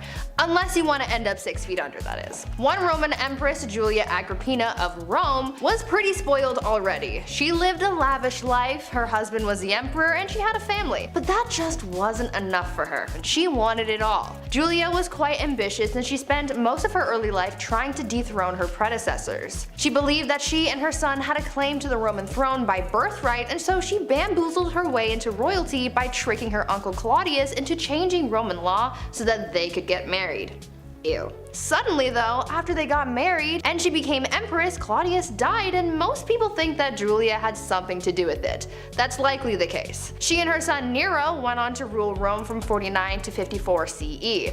Julia stayed by her son's side for as long as she could so that she could hold on to her power, but eventually Nero got tired of his mother manipulating him and he had her forced out of power. Julia, as you could imagine, was furious because power was the one thing in the world that she desired most, and so she rallied a group of supporters to try and overthrow her son, but the plans backfired and she was expelled instead. Talk about ambition getting the best of you. Number 6. We are family. The last queen of Madagascar. Queen Rana Valona was one of the worst. She was born in 1788 and she ruled over the kingdom for 33 years. She was so cruel and violent that she would often choose violence first in order to preserve independence over the island. She's known as the most ruthless queen in history. After the death of her husband, she just went mad with that new power. In the late 1700s, her king brought peace to the land, but of course there were traditionalists who opposed him. The king's uncle at one point tried to take him out, but a local warned the king. That king repaid the local by adopting his daughter, Rana Valona, to marry his son, Prince Radama.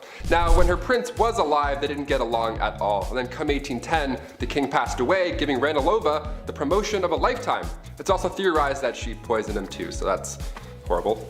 Rana Lova kept away the advances of the French and the British and left bodies of those who tried to attack out for display on the beach. Lovely, like bobbleheads. In 1845, Queen Rana Valona ordered 50,000 subjects to build roads across the jungle for 4 months straight for this massive buffalo hunt. Well, 10,000 of those poor souls died of starvation and exhaustion, and also not one buffalo was hunted. nor seen. Great plan. At number 5, Queen Batman. Batman, he is justice. We know this. Well, long before Batman, there was a queen who sought vengeance, and she did it in the most brutal way. Olga of Kiev became queen regent in 945 CE after her husband was killed because her son was just too young to rule yet. Olga knew that once her son was old enough to be crowned king, her power would be taken away, so she had to do the most that she could with her power while it still lasted, and so she used her powers as monarch to seek justice for her husband's death. She was able to get her husband's killers captured and killed using scalding water, but she soon developed a thirst for suffering apparently, and she just kept on going after people. She would not rest until everyone associated with the people who killed her husband were all eliminated. So if you ever breathe in the general vicinity of the guy who offed her hubby, you could kiss your life goodbye. Olga took hundreds of people out of the tribe that her killers were from. She devised a plan to bury their tribe's leaders alive, and she even came up with a plan to set fire to their entire village. It is said that Olga may have locked the tribe's leaders in a bathhouse and burned it down, but we don't know for sure. All we know is that she definitely was not okay. Number 4, no crust. This next one, honestly, I stand by. I see no wrong here. Queen Elizabeth II, still rocking to this day. She's been known for a few funny, quirky queen things. Like one of my favorites, for example, she has somebody on payroll who breaks in new shoes for the queen. Every time I buy Vans, my ankle always does that little foot rub. If only I were queen, damn it. But we're talking about unusual things here, and one of the weirdest things I've ever heard is that the queen has refused crust on her sandwiches. This has been a no-go for about 150 years. It's not recent at all. You might be thinking, oh, maybe she's old, she can't chew her jawbones. Nope. Way back. This goes way back for no reason. Right around the time of Queen Victoria and her husband Albert. They viewed anything square-shaped as bad luck because it looked like a coffin. I've never thought about death while eating grilled cheese, but now I definitely will. Thank you. This must be a pretty scary job, cutting the crust off the queen's bread. My hands would be shaking the entire time. Also, diagonal or down the middle? Let us know. There's only one right answer. At number 3, Evil Empress. This next empress is pretty similar to Olga of Kiev, whom I talked about earlier. Empress Wu Zetian also had a thirst for blood and suffering, but not towards people who have necessarily wronged her. You see, when she came into power, she was determined to keep that power by any means necessary, so she had all of her rivals killed, so anyone who could possibly overthrow her or come for her seat on the throne was eliminated. The empress ordered the execution of the previous empress, as well as members of her own family, including her own newborn daughter. She didn't want to risk anyone taking away her power, including her own offspring apparently. She didn't hold back on the methods of eliminating her rivals either. Yeah, sure, she could have just done a 1-2 stabby stabby and called it a day, but that's no fun. Instead, she had people poisoned, strangled, mutilated, or even burned or boiled alive. Good soup. Eventually, she retired from her part-time job of sending people back to their maker and started spending more time with her lovers and getting addicted to aphrodisiacs. People weren't quick to forget about all that bloodshed though, and so to get back at her, they had all of her lovers killed and the empress was exiled. She got a little too greedy and karma came back with a vengeance. Number 2, Ice Palace. If you're a fan of the film Frozen, this next one is gonna get you jazzed right up. Anna Ivanova, the Empress of Russia from 1730 to 1740. Okay, so in celebration over their victory with the Ottoman Empire, Anna gave the order to build an ice house, this massive ice palace. Best place to cool down if you ask me. I'll leave. This ice palace was pretty impressive. If I was there, I would 100% lick the walls. Obviously, someone definitely did, you know that for a fact. 20 meters by 50 meters, and even more impressive, there were ice trees and ice birds sculpted inside. How magical is that? Anna arranged this marriage with a prince and one of her maids. Now they didn't know each other, they were forced to ride an elephant, and all the guests were dressed up like clowns. Yep, that's all valid, that's all accurate. You heard me. You may be thinking, wait a minute Taylor, an ice palace in Russia, was that maybe cold? Yeah, it was an absolute nightmare. Anna made the guest party all night, freezing cold, they all got sick, dressed like clowns. I went to an ice hotel in Quebec once, spoiler alert, it's cold and boring. There, I just saved you $70. You're welcome. And finally at number 1, gladiator games and chill. If you didn't ever have to go to work and you could just lounge around all day, What would you do with your time? Really, anything could be possible. You could be like the Bruno Mars Lazy song. Well, there's one empress from back in ancient Rome who occupied her time with the company of others. Apparently, Empress Valeria Messalina was famous for her exploits. Since she was empress and she had all this time and money and no one to tell her no, she took full advantage of that and bought a house, turned it into a brothel, and made that her side hustle. A lot like Littlefinger from Game of Thrones. Though she had a collection of women who worked there, she also was known to invite upper class ladies to participate in the nightly escapades as well. And don't think that Valeria did jump in as well. She was considered to be quite something in the sack. In the wise words of Ludacris and Little John, she was a lady in the streets but a freak in the bed. The Empress was known to be such a hardcore participant that she would win games where they would compete to sleep with the most men in one night. One time she won the round after being with 25 men.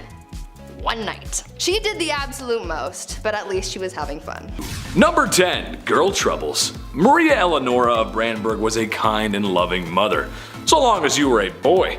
Unfortunately for the royal mom, she had a great difficulty giving birth to a male heir. So when her daughter Christina was born, Maria proclaimed that she was given a dark and ugly daughter with black eyes. Eleonora often called her a monster. Oh yeah, and she did try to kill her on several occasions. Nothing says mental stability like blaming your daughter for being a daughter, and not more like a son, because the male-dominated patriarchy that is royal society has no effect on this, right? Number 9. Eyes on Irene. Irene was born into nobility and worked her way up the royal hierarchy. So why is Irene on this list? That's because she's probably the worst mother ever. When her son Constantine grew into adulthood, he made efforts to sideline his mother and challenge her position as a ruler. Irene, feeling some angry mom energy, retaliated in probably the worst way. In 797, Irene organized the capture of her son, and when he tried to escape, ordered that his eyes be gouged out. Constantine would later die of his injuries. Listen, I've had my fair share of minutes clocked out in the timeout corner. You can ask any one of my teachers, they'll tell you. And maybe even a few times today I should be put in the timeout corner too. But holy shit, mom, eye gouging? I ain't that bad. Sheesh. Number 8. No cake for you. Marie Antoinette was the last queen of France, and for good reason. To make a long story short, she was part of the upper class nobility who benefited from the poor and overworked. When in a time of economic ruin, she still found a way to live a life of excess, while literally everyone else suffered. Spending all of France's money on completely ridiculous items, even by Lady Gaga standards, she jokingly became known as Madame Deficit. Eventually, she would be executed in the revolution. The expression "let them eat cake" was most likely not said by her or by anyone, but regardless if it was, it's a statement to show the complete disconnect and ignorance the nobility had when understanding just how bad things were for the working class. They most likely didn't care either. People were starving and putting heads on pikes. Do you really think they had time for cake, your highness? Oh, to be as beautiful and ignorant as an 18th century queen. Number 7. Lover's touch. Some couples flourish, others fizzle out. Some keep their privacy, and others like to make out in the hallways, right in front of everyone. Yeah, you know the ones. It's always by a classroom you have to walk by, or it's by your locker. Joanna of Castile leans more towards awkward locker makeouts. It's speculated that she may have had some form of mental illness.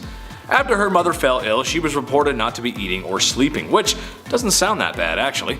She was also a very envious person who oftentimes expressed her distaste for her husband's mistresses, reportedly attacking one on occasion, which again, doesn't sound that bad. And when her husband died of illness, she kept very close to the man's body and traveled over 600 kilometers with it, where he was to be buried, where she would often open the casket and embrace the cadaver, and kiss him.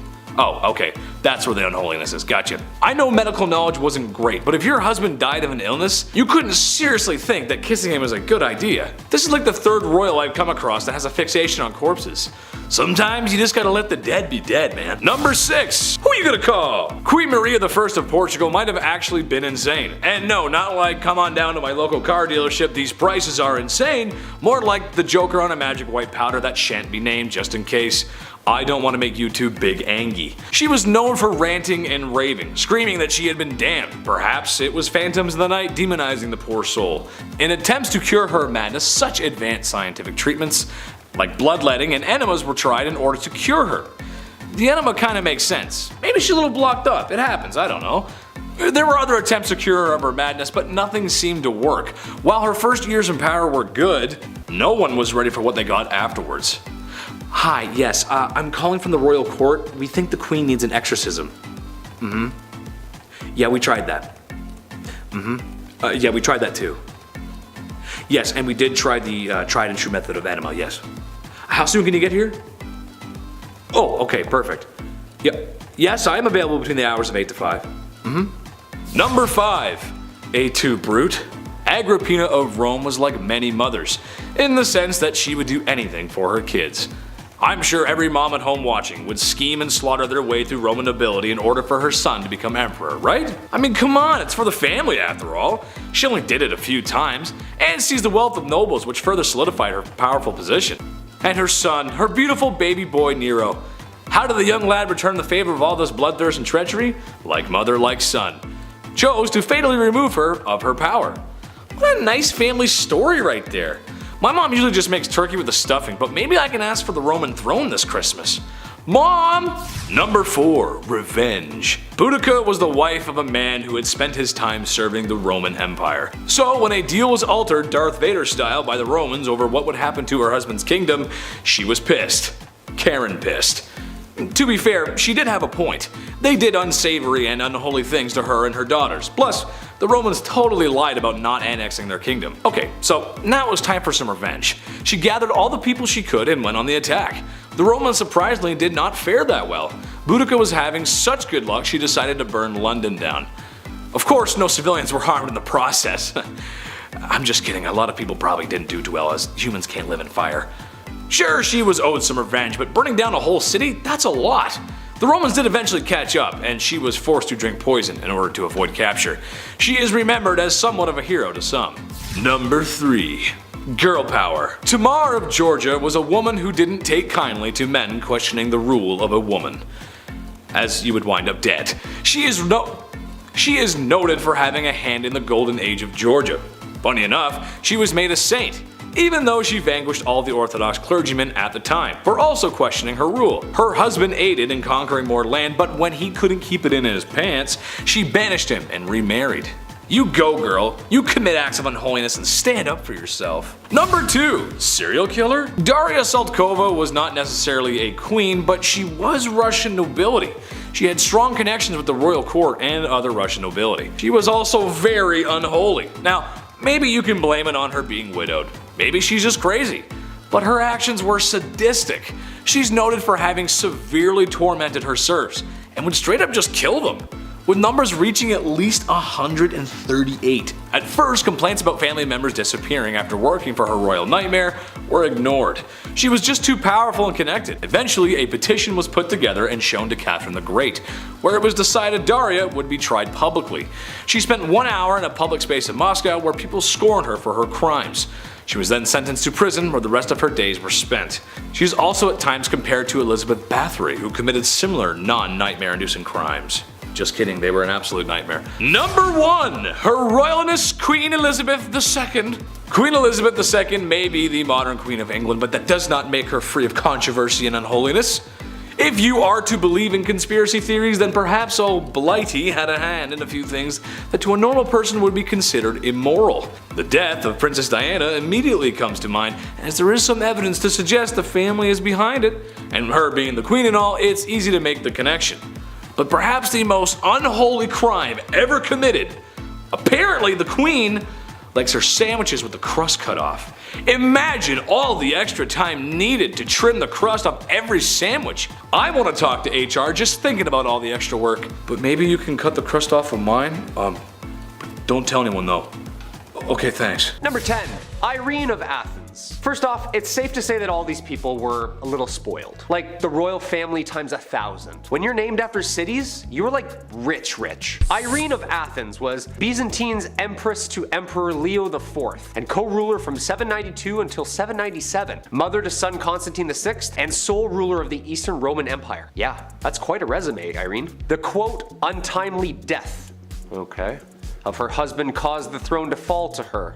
Interesting. Although when Irene's son Constantine was a teen, several revolts tried to make him sole ruler. Mom caught on in 797, and Irene gouged out both of her son's eyes and imprisoned him, dying shortly after. Talk about grounded, dude. Mom's in that unconditional love, huh? A revolt years later overthrew Irene and exiled her to a remote island where Irene died months later. History's dark, huh? She's like, I'm gonna count to 3, and then I'm gonna rip out your eyes. 1, 2... Number 9, Valeria Messalina. Turning the clocks back to 17, you know, the year 17, just 17 AD, a classic. That in 2016, solid years. Metaphorically and literally, ancient Romans paved the way for following civilizations. They achieved some groundbreaking stuff in their time, but the Empress of the Romans at that time, from 17 AD to 48 AD, Valeria Messalina, well, she was too focused on a more lavish business rather than ruling over armies at that time. Many accounts in history can confirm this. Pliny the Elder wrote about it as well, so you know it's the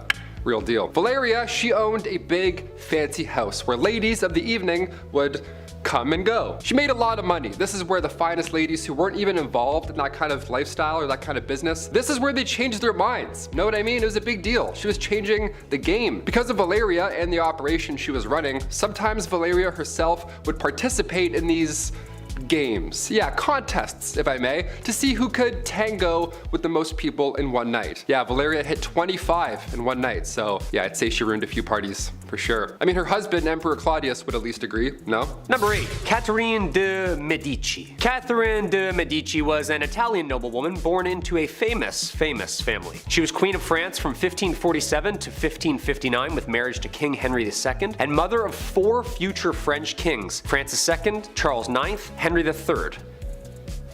The years during which all her sons reigned have been called the Age of Catherine de Medici, as she has extensive influence in politics in France at the time. Yeah, I'd say so. I mean, she raised those boys. She was like the secret hand making all the decisions, but she was cool and subtle. She's basically the Kris Jenner of her time. She married Henry, second son of King Francis, and after the king took part in some friendly jousting, he was smashed in the face and the splinters took his life days later. Ouch. Catherine then and her frail 15-year-old son were king and queen. When he died, she took power again till her 10-year-old son was ready. After that, he died, same thing for the third son. The age expectancy was abysmal back then. She ruled with her youngest until her illness in her late 40s. Number 7, Queen Ranavalona I, the last queen of Madagascar. Where to begin? Queen Ranavalona, one of the worst in history. She was born in 1788 and she ruled over the kingdom for 33 years. She was cruel, violent, and would often choose violence first in order to preserve independence over the island. She's known as the most ruthless queen in history. After the death of her husband, she just went mad with power. It's pretty sad. In the late 1700s, the king brought peace to the land, but of course there were traditionalists who opposed him, as everywhere that happens. And the king's uncle at one point tried to take him out, but a local warned the king. Okay. The king repaid said local by adopting his daughter being Ranavalona. And now she was set to marry his son, Prince Radama. Now when her prince was alive, they didn't get along, and then come 1810, the king passed away, giving Ranavalona the promotion of a lifetime. It's also theorized, of course, that she, poisoned him, so that's probable and horrible. Ranavalona kept away the advances of the French and the British and left bodies of those who tried to attack out for display on the beach. Yeah, just to give you an idea of how she handled things. Yuck. Number 6, Bloody Mary. England's first female monarch, Mary I, ruled for just 5 years. The only surviving child of Henry VIII and Catherine of Aragon. Mary took the throne after the brief reign of her half-brother. They say she was an evil queen, but after doing my homework, yeah, I'd have some chips on my shoulders as well. Married at 9 and 11? Everyone's just yelling at you because you're too young to have kids?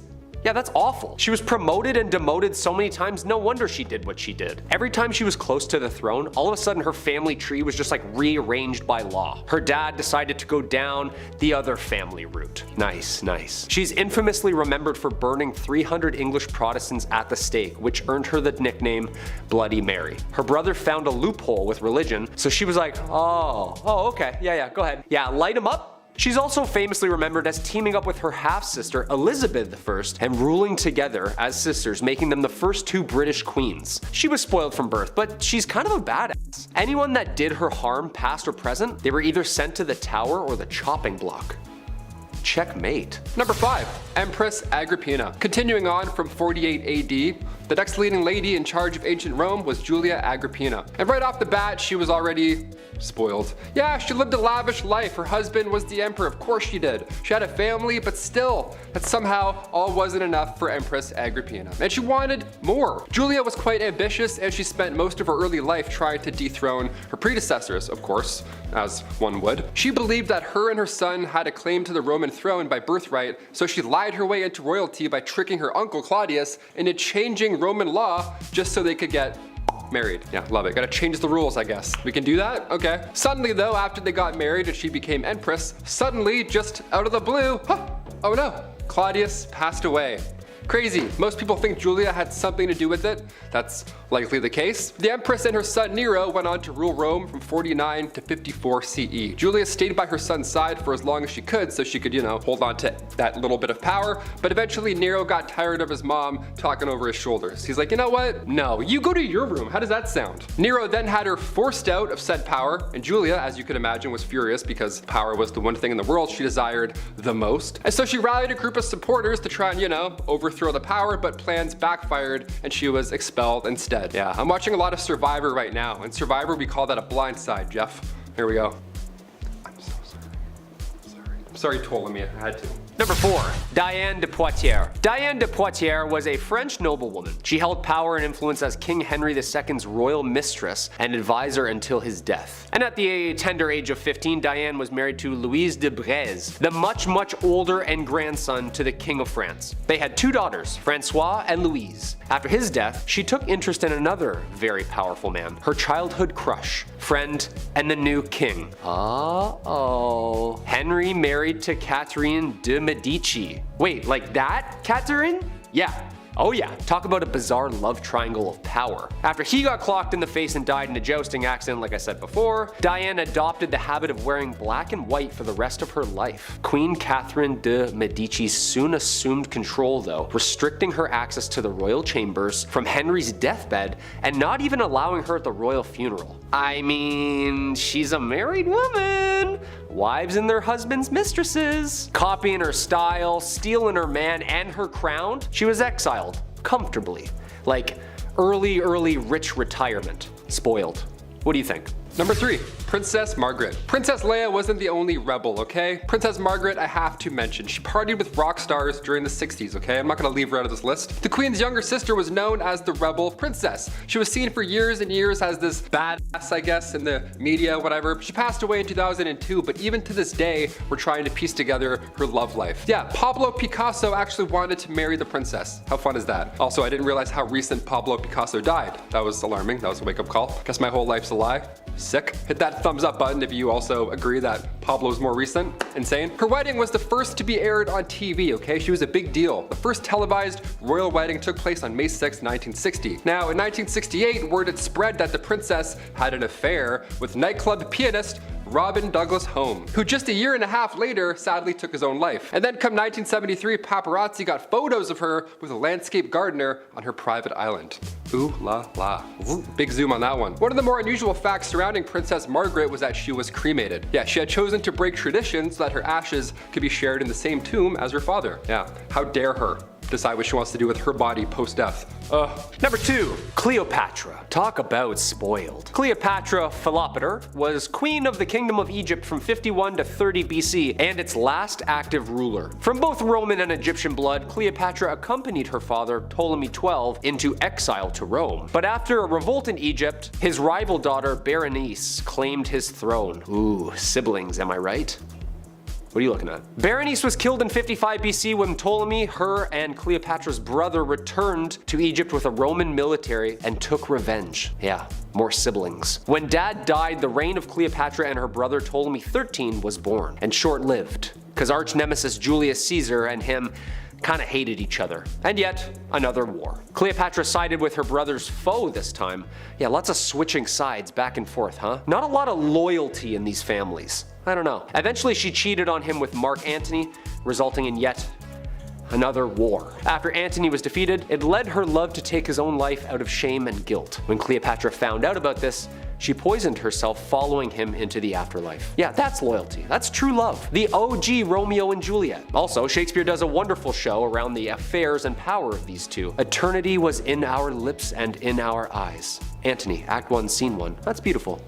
Beautiful, lovely. And number 1, Clara Ward. Back in the late 1800s, the name Clara Ward would stir up quite the conversation. She was famous, but you know, for all the wrong reasons, of course. All it took was her bumping into a European royal. That's it, the rest is history. Since birth though, Clara was born into money. She didn't even need a royal husband in the first place, okay? She was born into a wealthy industrialist family. But she would sometimes visit the family mills, you know, make it look good, shake some hands, get some photos. Hey, yeah, nice button, awesome, see you later. She's involved, you know, she's part of the team. But then she crossed paths with the Prince of Karaman, Kamei. He was there for trade, but when he left, he brought back with him said wife. People were freaking out at this point. A royal married a common American girl? This is unheard of. She was the talk of every town. See, unlike Meghan Markle, Clara loved to show off her newfound wealth. Some loved her in her image, others not so much. The marriage only lasted 6 years. Clara eloped with a Hungarian musician, and after her divorce, she turned to modeling. So yeah, it seems like she was in it for one reason. I don't know. I feel like she enjoyed the clout, just a little bit, right? Just a bit. Number 10, Boudica. She was very tall, the glance of her eye most fierce, her voice harsh. A great mass of the reddest hair fell down to her hips. Her appearance was terrifying. Sounds awesome to me. One of the most famous queens in British history, Queen Boudica was originally co-ruler of the Iceni tribe of East Anglia alongside her husband King Prasutagus. That is, she was until the Roman governor of Britain at the time attacked. Prasutagus was killed and his lands and household were plundered by the Romans. Boudica and her daughters were rather savagely treated as well. So much so that after the fact she rose up, leading other tribes of Britons who banded together and decided to take the fight back to the Romans. The Britons captured the Roman settlement of modern-day Colchester, with the imperial agent fleeing to Gaul. They fought to London and to St. Albans, storming the cities and sending the defenders fleeing. The Britons desecrated the Roman cemeteries, mutilating statues and breaking tombstones. The Roman governor of Britain at the time, who had fled with his troops into the safety of the Roman military zone, challenged Boudica with an army of 10,000 regulars and auxiliaries. Win the battle or perish, that is what I, a woman, will do. You men can live on in slavery if that's what you want. It's a pretty good quote. The battle was a brutal defeat though, with Boudica taking poison to avoid becoming a prisoner. Criminal to the Romans, but I mean, a hero to pretty much everyone else. Number 9, Nefertiti. Kind of hard to call this a crime, but basically Nefertiti was the wife of the Egyptian pharaoh Amenhotep IV. Being close to equal in power to her husband, as well as very influential in her own right, she and her husband did something quite scandalous. They decided to turn their backs on almost the entire pantheon of Egyptian gods, sort of. They made one god the prime god of Egyptian religion during their reign. That would be the god of the sun, Aten. They moved the capital of Egypt to a new location, which they named after Aten, and they even both changed their names. He became Akhenaten, and she became, give me a sec here,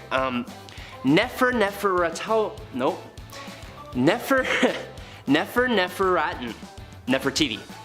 There's like a hyphen in there, I don't know. Both of those names, as you may have noticed, have the name Aten in them. Nobody liked this change and it was quickly reverted after they were no longer in power. Sure was scandalous though. Number 8, Anne Boleyn. Honestly, for most of the wives of Henry VIII, it's a little hard to, well, 1, pick one, but also 2, really know if any of the things they were accused of actually happened or if they were just easy excuses. But nonetheless, here we are, and since we haven't talked about any before, why not start with the second one, who was pretty much the catalyst for Henry VIII and England breaking away from the Roman Catholic Church and forming a whole new church, resulting in the deaths of an eventual thousands of people. You see, divorce is strictly prohibited in the Roman Catholic Church, so when Henry met Anne, his wife Catherine, who had not produced him a son to carry his name, just kinda had to go, prompting the whole damn Reformation. Was it worth it? No, because the marriage lasted 3 years before she was charged with infidelity and incest, and lost her head. I kinda feel bad for anyone associated with King Henry VIII though. Number 7, Queen Dida. Queen Dida of Kashmir was quite an ambitious queen mother. Dida seized complete administrative control during her husband's reign, ultimately becoming queen regent for her son and grandsons. That ain't enough for Miss Dida here. Mere advisory for her? No sir, she despised being just an advisor, and well, she disposed of all 3 of her grandsons using medieval forms of witchcraft and torture. Yikes. How dare they make Jima their advisor? Queen Dida got what she wanted at least, as she then reigned as monarch for 23 years, being in some form of power for nearly the whole of Kashmir's 10th century. And while she may have been more than a little brutal, she was honestly one of the best and strongest rulers Kashmir has ever had. Number 6. Queen Nandi. Queen Nandi of the Zulu Empire has a story that literally sounds like it's straight out of a movie. Before the Zulu Empire ever came to become a thing at all, Nandi was impregnated by a Zulu chief in the 1700s, giving birth to a son they named Shaka. But being the 3rd wife of the chief, she and her son were often ridiculed and shamed by other chieftains. Despite all that, Nandi raised Shaka to be an extremely fierce warrior. Shaka grew up to become the Zulu chief in 1815, and Nandi became the queen mother alongside him, known in English as the Great She-Elephant. She, alongside her son, wreaked havoc on those who had mistreated her and Shaka. But since Shaka remained unmarried, it was Nandi who, funnily enough, remained the power behind the throne of the Zulu Empire throughout her lifetime. She is the reason the empire ever existed in the first place, and if any of what she did was a crime, I kinda get it. Number 5. Julia Agrippina, Nero maker. Yes, making Nero should be considered a crime. But honestly, Julia Agrippina of Rome did quite a bit more than just that, and I can see where Nero got it all from. You see, Agrippina wanted to be in power, and when her uncle, Emperor Claudius, separated from his wife due to a scandal, Agrippina saw an opportunity, no matter how messed up it seems to both us and the people of the time. Agrippina seduced her uncle, became his 4th wife, and by extension, became the empress. But it doesn't stop there.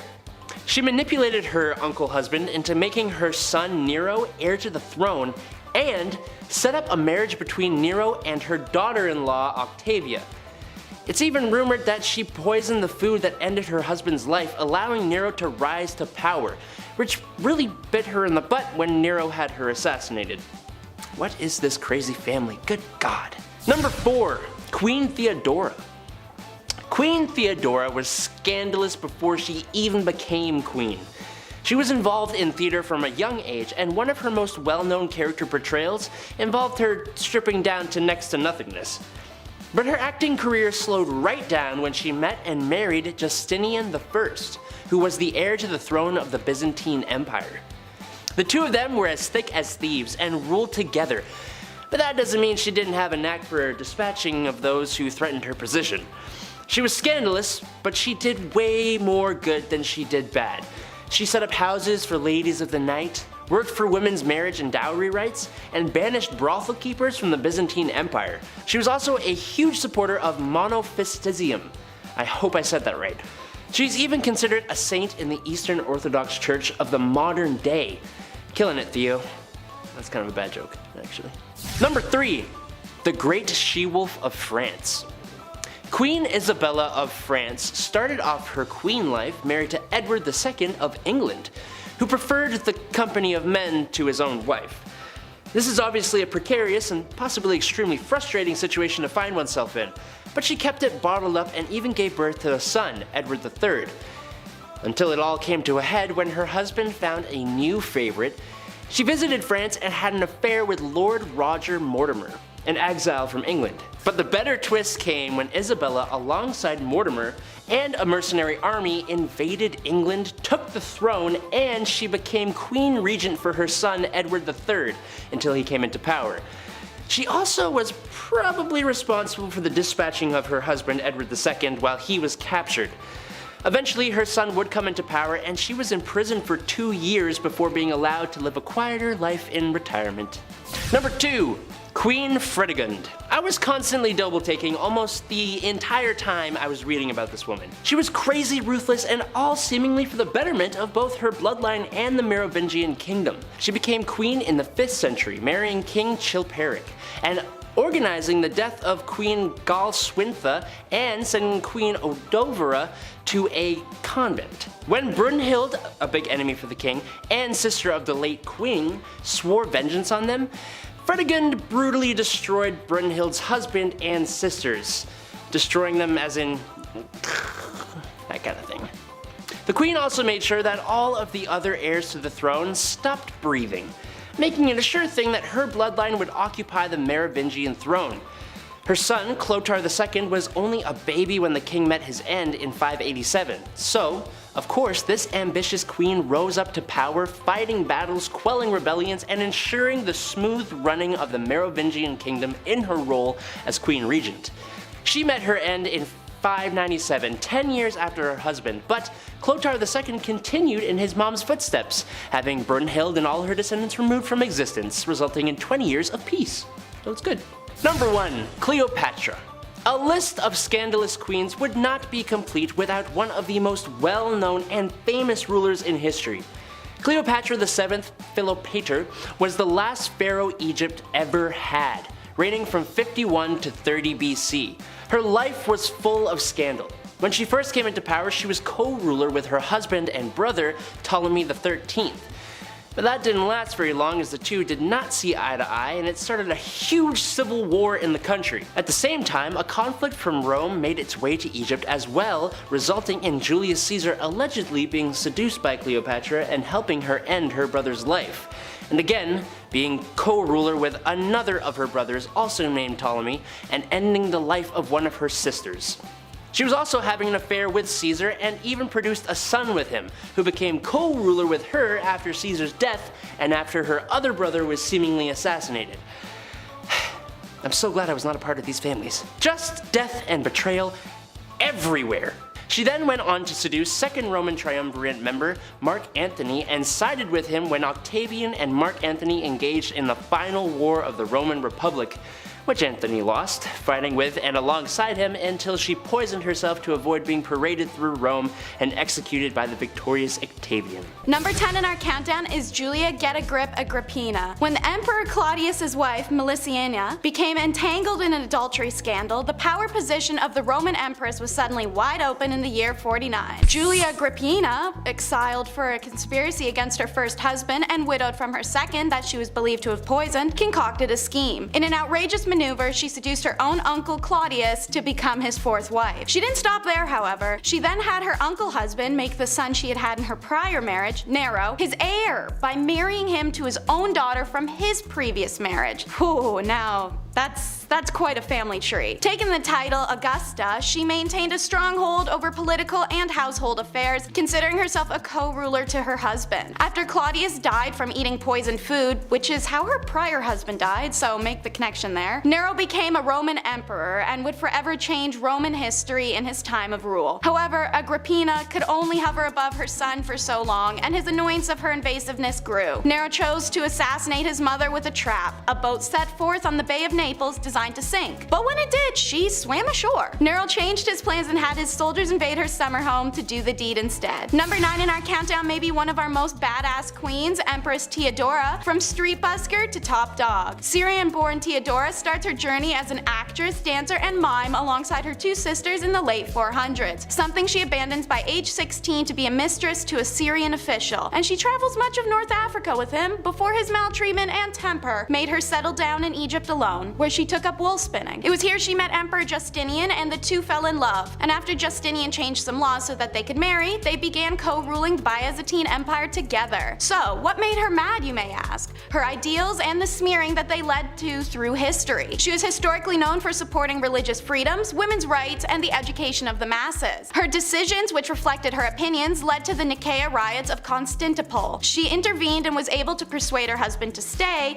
The two successfully quelled the revolt, and in turn, she made Constantinople one of the most sophisticated cities in the world and promoted women's equity. Theodora's name appears in almost all the legislation passed during the period, and she received foreign envoys and correspondence with foreign rulers. Her husband died in 1527 AD, and Theodora took sole control of the Roman Empire. Under her reign, bridges, aqueducts, and churches were built. Theodora died of cancer on June 28, 548 AD. She and Justinian are both considered saints by the Eastern Orthodox Church. The she-wolf of France is in number 8 of our countdown. Her actual name is Queen Isabella of England, and she was famously married to the closeted Edward II. Acting as a beard to someone who doesn't love you would be hard enough, but the two did also have to produce heirs together. One would be the future King Edward III. Queen Isabella was in a desolate and lonely situation, especially as her husband's 2 male suitors, Piers Gaveston, who he gifted her jewels to, and Hugh Despenser, who was a wildly hated extortionist, were always his preferred company. So she rounded up some spiteful nobles, first killing Gaveston by beheading, and then driving Despenser from the country and redistributing his wealth. King Edward unsurprisingly was upset and sieged against those who had contributed to the death and exile of his lovers, all whilst his wife took cover in the Tower of London. It's here she met exiled British traitor Lord Roger Mortimer and started her own affair. She had him broken out and sent to France, where she later joined him and with her son, and then sent Edward a letter that essentially said, "Suck it." The anger at having been cast aside turned into burning desire for vengeance as Isabella invaded England with her new husband and army and usurped the throne, where she and Mortimer then ruled until her son came of age and had her dethroned for her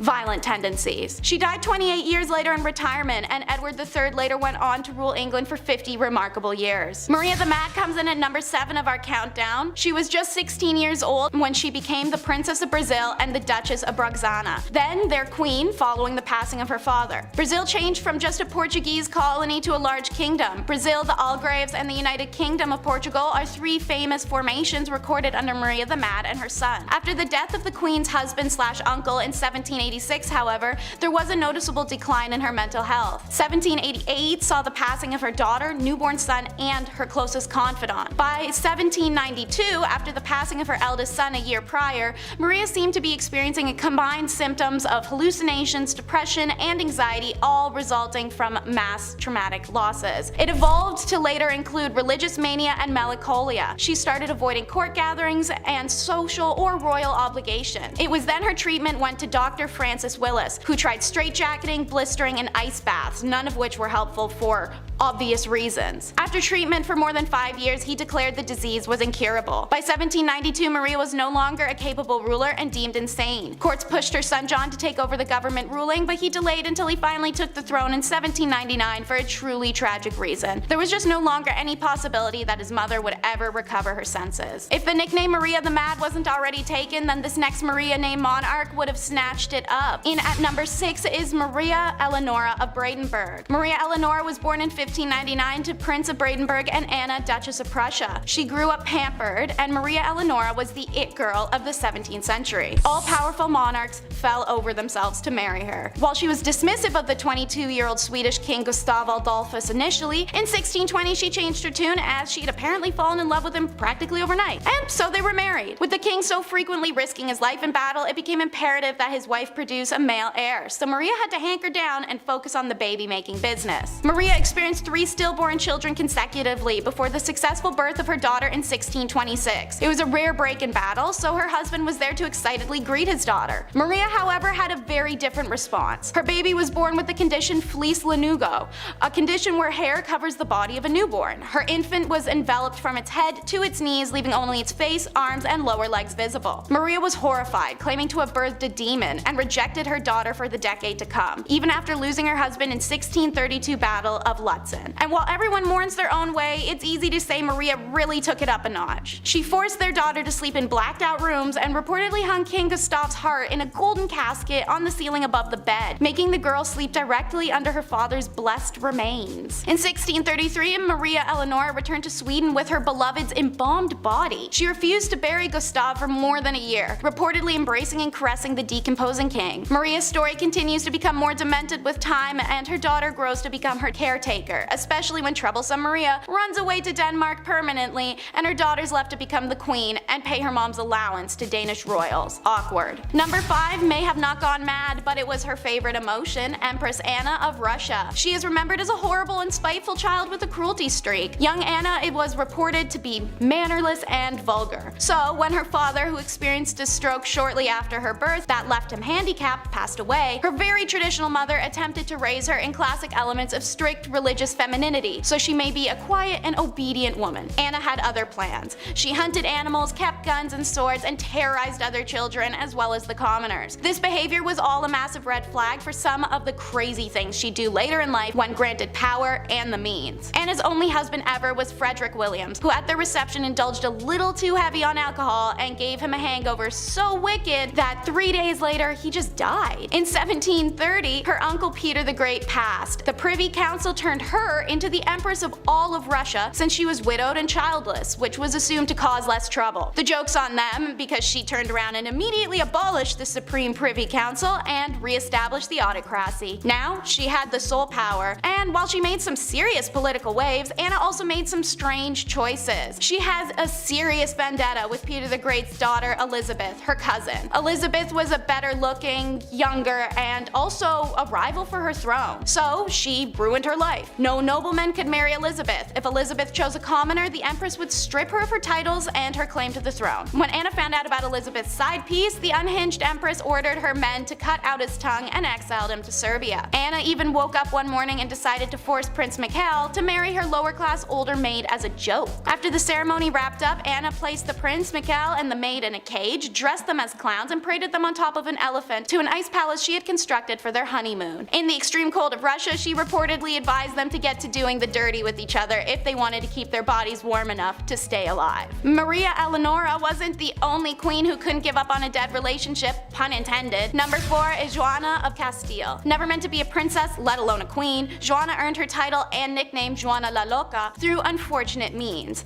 She had 2 older siblings, Isabella, who passed in 1498, and Zhan in 1497. Joanna's mother, the formidable Catholic monarch Isabella I of Castile, passed away in 1504. This left the throne of Castile and Leon to Joanna when her father passed in 1517. Joanna had started exhibiting signs of mental instability in 1504 when her mother had been sick. She was struggling to eat or sleep and having outbursts of anger. One such example was when she wished to go see her husband in Flanders. The journey would take her through France, which Castile were at war with at the time. When she was prevented from leaving for Flanders, 24-year-old Joanna flew into a rage. Perhaps one of Joanna's most notable displays of mental instability occurred when her husband died in 1506. Joanna refused to part with her deceased husband's remains for a disturbingly long time, reportedly opening the casket to kiss or embrace him. I'm seeing a pattern here with some of these women. While pregnant, Joanna traveled with her husband's body from Burgos to Granada, a distance of 668 kilometers, which would take around 6.5 hours to drive in a car today. And talk about a romantic imbalance. While she did all of this posthumously, when her husband Philip was alive, he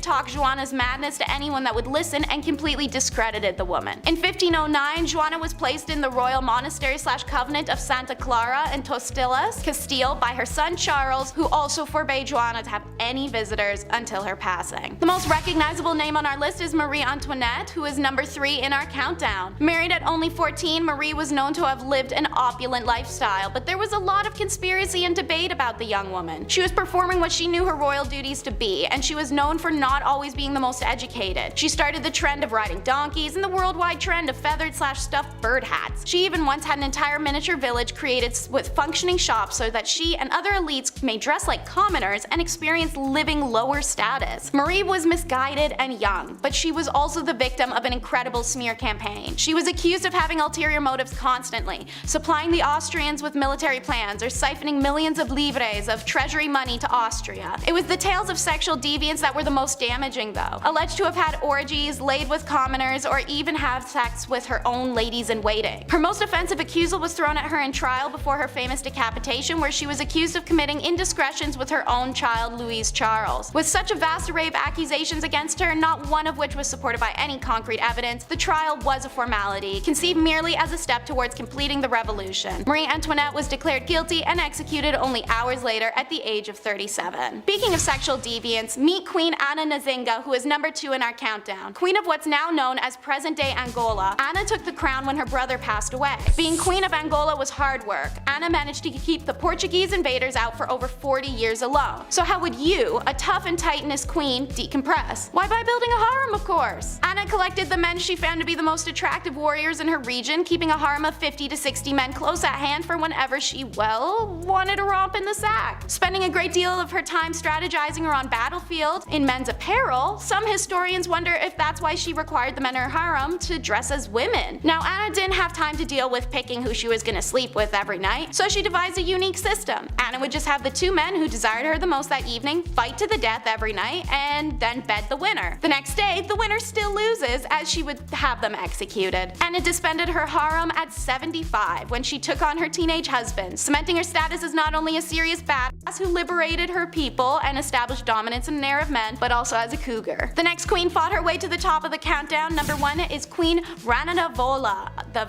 First. During her reign of Madagascar, Queen Rananavola the First is remembered as a dangerous tyrant who ruled her island nation with cruelty and an iron fist. Rananavola was a merciless to those who tried to colonize her nation, but also to those inhabiting it. Should crimes, disputes, or discourse arise, Rananavola had a nifty trick to solve it called trial by ordeal. Both parties would be forced to ingest 3 pieces of chicken skin alongside a poison taken from a native plant, Tanjana. Throw up your chicken skins and you're proclaimed innocent. Hooray! If you didn't, you were guilty and to be put to death, if the poison didn't kill you first. This trial was one of the punishments used in her persecution of Christian colonists, alongside throwing people into rock quarries and live dismemberments. Her horrific list really will go on. Rananavola was such a deadly tyrant that the queen managed to reduce her country's population from 5 million people in 1833 to 2.5 million in 1839, all through means of war, executions, religious persecution, or just settling scores. Depicted as a deranged tyrant even after her death in 1861, many have tried to repaint her image as one of a driven ruler trying to keep her culture and country independent from those trying to grow their own selfish empires. Queen Victoria was anti-women's rights. Isn't that fun? Queen Victoria, who ruled England from 1837 until 1901, was in the perfect position to be the forerunner for the women's movement. Meanwhile, she's up in her office writing letters stating that the movement of the present day to place women in the same profession as men was mad and utterly demoralizing. She stated a woman's place was in the home and also condemned the idea of a woman becoming doctors or any career. In a letter written by Victoria to her uncle Leopold, King of the Belgians, she wrote that her husband Albert grows daily fonder of politics and business and is wonderfully fit for both, and I grow daily to dislike them both more and more. We women are not made for governing, and if we are good women, we must dislike these masculine occupations. Y'all, the Queen wrote that. In 1850, the Queen was faced with the Women's Franchise Bill passing in Parliament and began a very lengthy correspondence with Prime Minister William Gladstone, letting him know about her strong aversion to these so-called erroneous rights of women, and that she felt so strongly upon this dangerous, unchristian, and natural cry and movement of women's rights that she is most anxious that Mr. Gladstone and others should take some steps to check this alarming danger. Let woman be what God intended, a helpmate for man, but with totally different duties and vocations.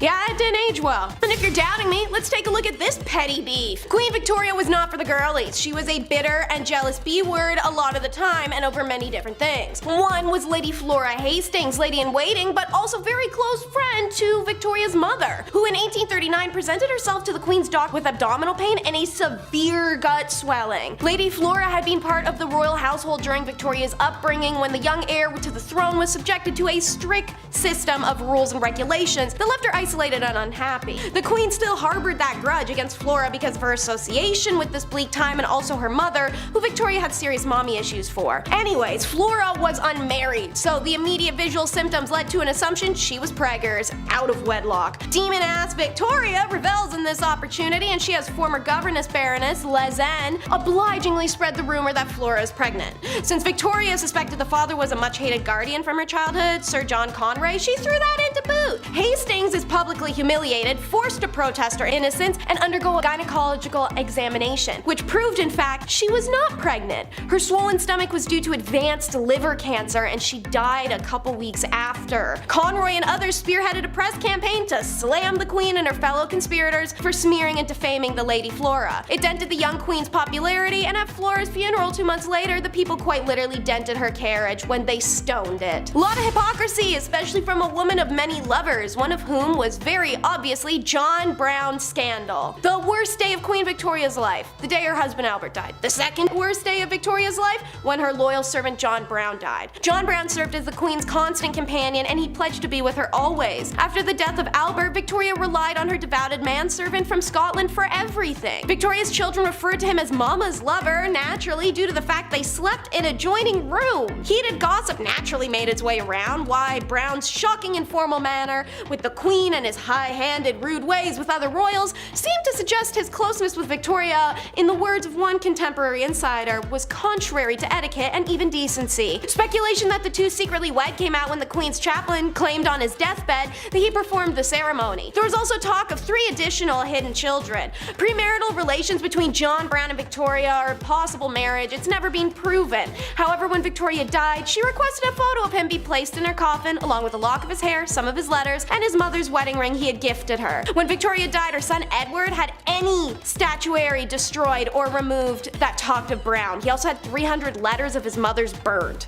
The British monarchy has been known to be better than the KGB at covering up its scandals and destroying evidence, and Abdul Karim is a great example. The portrayal of Karim in Western biographies is that of a rogue who manipulated the Queen for wealth. Naturally, that's the classic British racism that brought us colonialism. Abdul was only 24 when he arrived in England, but Queen Victoria was smitten by the young man's intelligence, charm, and seriously hardcore work ethic, and admittedly his height. Victoria upped his status by making Abdul her teacher in the language of Urdu. In return, he introduced her to curry, Urdu writing, and even hookah. That's right, they were hotboxing castles, guys. The court was meanwhile repulsed. Abdul was Muslim and supposed to be a servant, and yet he was closer to the Queen than anyone else in her immediate circle. 4 decades his senior, Victoria brought Abdul with her on all her trips and treated him as a close companion. While a romantic relationship is insanely unlikely, the Queen was signing her letters as dearest mother to Karim. The two surely had a special bond. The English courtiers hated him, and Victoria chose to ignore that snobbish and racist behavior by forbidding it. Naturally, it doesn't make it go away, but it means it didn't happen in her presence. In her final wishes, she was quite explicit. Karim would be one of the principal mourners at her funeral, an honor afforded to the monarch's closest friends and family. Victoria could not control what happened to the Munshi from beyond the grave, but she did everything in her power to mitigate the treatment she presumed that the family would inflict. Queen's fear is justified. Upon her death, Victoria's children worked swiftly to evict her mother's favorite advisor. Edward sent guards to the cottage Karim shared with his wife, seized all the letters from the Queen, and burnt them on the spot. They instructed Karim to return to India immediately, without any fanfare or farewell, and Victoria's daughter Beatrice erased all reference to Karim in the Queen's journals. An effing commitment given Victoria's decade-plus relationship with them. The royal family's eradication of Karim was so thorough, a full 100 years would pass before an eagle-eyed journalist noticed a strange clue left in Victoria's summer home on a tour. Her consequential investigation led to the discovery of Victoria's relationship,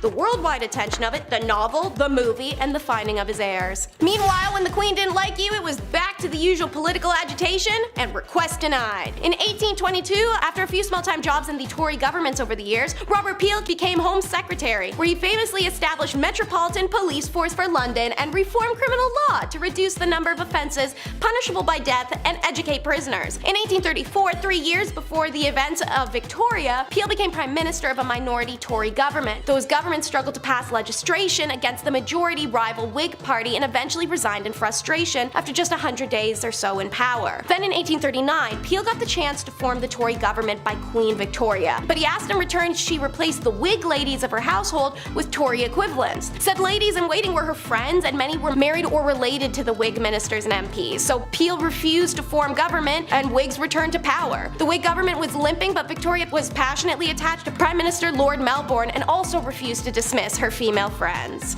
It took the royal wedding of Albert and a failed attempt on their lives in the following year to revive the hatred that this gathered her from the public. And speaking of, Miss Victoria gave the progressive prime ministers endless hell, while lapping up the flattery of her favorite prime minister Benjamin Disraeli, who famously admitted he laid it on with a trowel. She never hid her intense dislike of William Gladstone. His approach to the PM role was progressive social policies, and she absolutely hated it. And his proposed plan for Irish Home Rule, which she considered a threat to her empire. Any name she could toss, she would. A mischievous firebrand, arrogant, tyrannical, obstinate, half-crazy, wild, incomprehensible old fanatic. More than a few observers sensed there was an element of jealousy in her enmity towards the people's William. He was always more liked than she was. When Gladstone won the 1880 general election, she announced to the world she would abdicate the throne rather than accept him as prime minister. Then offered 2 other liberal grandees the job who insisted Gladstone had to take it. Then she tried to force him to weed out the members of cabinet she didn't like. He refused. Her interventions failed to prevent her cabinets from achieving what they were determined to do, but she could wear them down. One of her prime ministers said handling her was like having a whole separate government department to deal with. But she just wasn't a pious wife or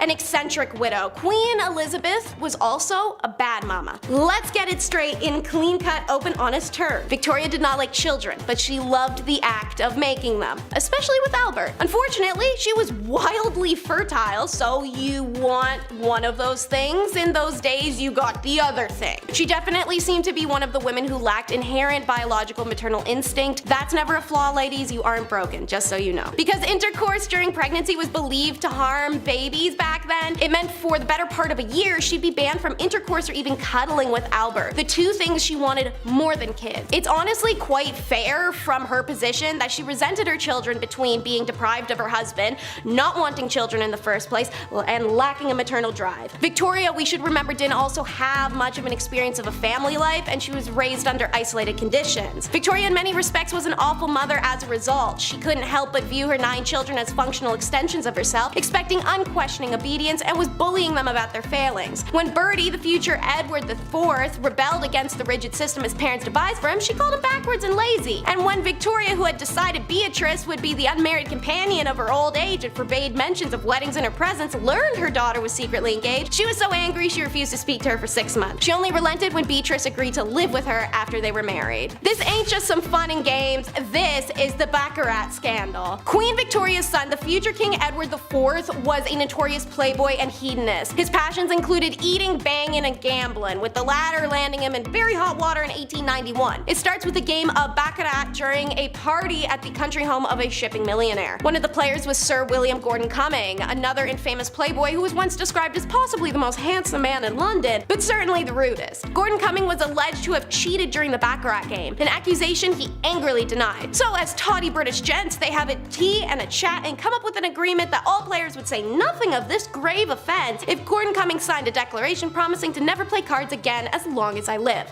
Not a hard ask. He signed it for nothing. Much to Gordon Cumming's annoyance, the story did leak and became a high society gossip. And like a tawdy British gent, Gordon Cumming decided to sue several of the Baccarat players for slander. The trial was a media circus, the future king appearing in the witness box and society ladies watching through their little opera glasses. Gordon Cumming did lose the case, however, the public was largely sympathetic to him and resented Edward for his part in the whole ugly affair. The prince became deeply unpopular for a time, was even booed at Ascot the same month. Another child of Elizabeth's caused a media circus that had her mama reeling. It's the scandal-coated daughter. Princess Louise seemed to rebel from the moment she came into the world. She was an exceptional learner, talented, intelligent, artistic, big on women's rights movement, and the most beautiful of Victoria's 4 daughters. Although an artistic career, or in the words of Victoria, any career, was not appropriate for a princess, let alone a woman, the queen allowed Louise to attend art school and later the National Art Training School. Now, on to the nasty. Historians assert that Louise had an affair with her brother's tutor. Some accounts state she fell in love with him in the years of 1866 to 1870, but it's not determined if anything physical occurred or if it was just a real big crush. Hearing of Louise's infatuation for a man 14 years her senior,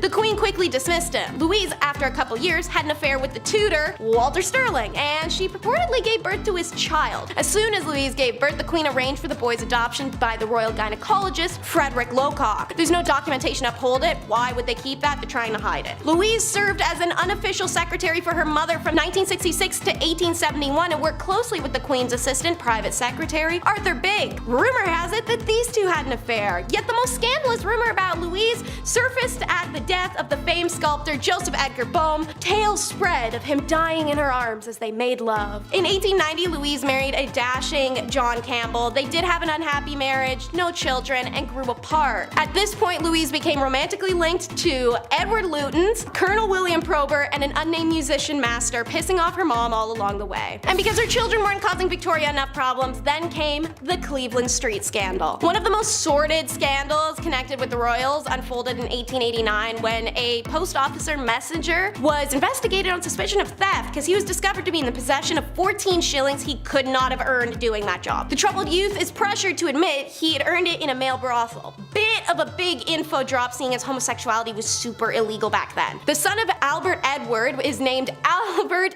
Eddie Victor and was second in line to the throne of England at the time. At 21 years of age, he attended Trinity College, where he made friends with Oscar Browning, a man known to favor attractive male undergraduates, and was also connected to said male brothel the police just found out about. When the police uncovered then questioned those working in the brothel, apparently some names came out. Eddie's. His father intervened in the investigation, and no evidence against Eddie could be found or proven. That and the Cleveland Street investigation led to some working boys being given suspiciously light sentences. So there's press speculation that the indescribably loathsome scandal was being swept under the carpet to protect some high-ranking visitors to the house. One VIP linked with the brothel was Lord Henry Arthur Somerset, the head of the stables. The next year, Eddie became ill with what may have been venereal disease. Doctors in attendance referred to it as fever, and rumors spread of Eddie's intimate relations with a chorus girl of the Gaiety Theater, Lydia Manton, and later chorus girl Maud Richardson. The royal family reportedly paid off Maud for her silence. Shortly after, Eddie proposed to Mary of Teck, and she accepted, to great relief of the royal family. But the wedding never happens. He succumbs to influenza pandemic in 1889 to 92, and he developed pneumonia and died very shortly after his 28th birthday. Whether or not he was part of the Cleveland Street brothel scandal, we'll never truly know. And our first irrational nut coming in at number 10 is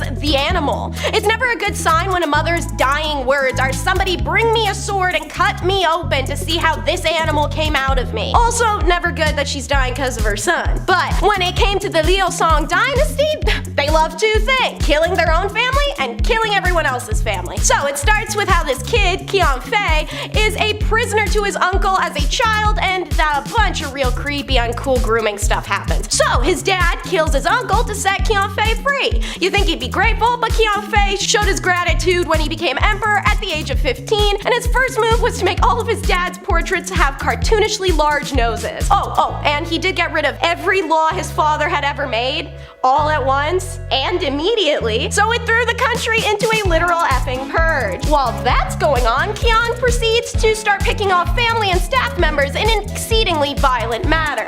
E.g., the nobleman whose eyes Qian Fei scooped out, put in a jar of honey, and called his pickle little ghost eyes. The servant he killed because she looked like a woman in a dream he died in. He left some of his uncles alive, but put them in cages on display. Healthy. This all feels very healthy. Especially when you add in the depraved, lustuous behavior, ordering female relatives to have intercourse in front of him, and then killing those who refuse. So I feel it goes without saying he wasn't on the throne for long. Qian Fei gets smoked relatively quickly, not by family, not by the military, not by nobility. He was killed by a group of his attendants. Just to drive that home, a group of servants killed the emperor, and nobody objected. It was just a lot of, okay, yeah, alright, we can work with that. No, you guys ain't in trouble, take the day off. So, with the entire family pretty much dead, one caged uncle is put on the throne, and he promptly killed every family member that was left, except for his young nephew, who succeeded him, only to be killed immediately by a general. And then the general began the Qi dynasty. Now on to number 9 for our favorite lunatic and the terrible tantrums.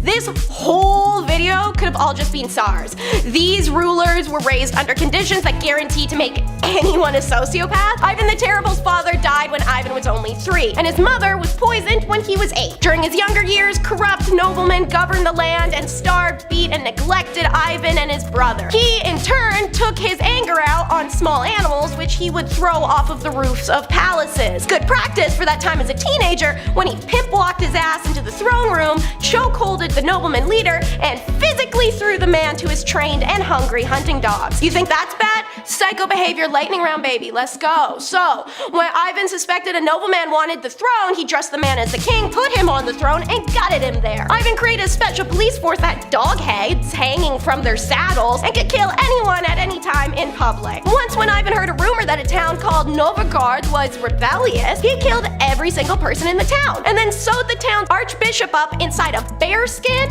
like this is the end scene of Midsummer, and as dogs hunt the archbishop Bearman down. It's hard to write all that and then use the phrase conditions deteriorated, but somehow conditions deteriorated. He was known to spend hours banging his face against the stone floor found in front of religious icons. What truly changed history, however, is he goes after his pregnant daughter-in-law. His actions cause her miscarriage, and his son, also named Ivan, berates his father. His father then beats his head in with a scepter, immediately ending the ancient Rurik line of nobility. With the only strong heir to the throne dead, Russia descended into chaos after Ivan's death, and at last nobles could place a family of their choice on the throne, an heir called Michael Romanov. Okay, it's lady time. Number 8 is religious mania Maria. Maria of Portugal, unlike pretty much everyone else on this list, had an idyllic childhood. Her father, the King of Portugal, paid a massive amount of attention to both her and her sisters. But while the king was winning Dad of the Year, his minister, the Marquis of Pombal, managed the country, which apparently meant imprisoning everyone who questioned him and killing anyone left over. I'll give him credit for still being loyal to the king, however, when someone tried to smoke said king, the Marquis rounded up his strongest political enemies, tormented them into confessions, broke their bones on a scaffold, and then burned the scaffold down. Unfortunately, that genetic religious mania starts kicking her ass pretty hard once Maria is in her early 20s. Naturally, this is also when she ascended to the throne, and the horrific actions of the Marquis in the name of her father convinced Maria that he is in hell for being a bad king and she would join him. To alleviate her guilt, she amnestied all the political prisoners and gave them positions in her court. Super sweet gesture, but spending decades in an 18th century Portugal's palace prison does not do much for the mind. So, most of these counselors and courtiers were absolutely insane.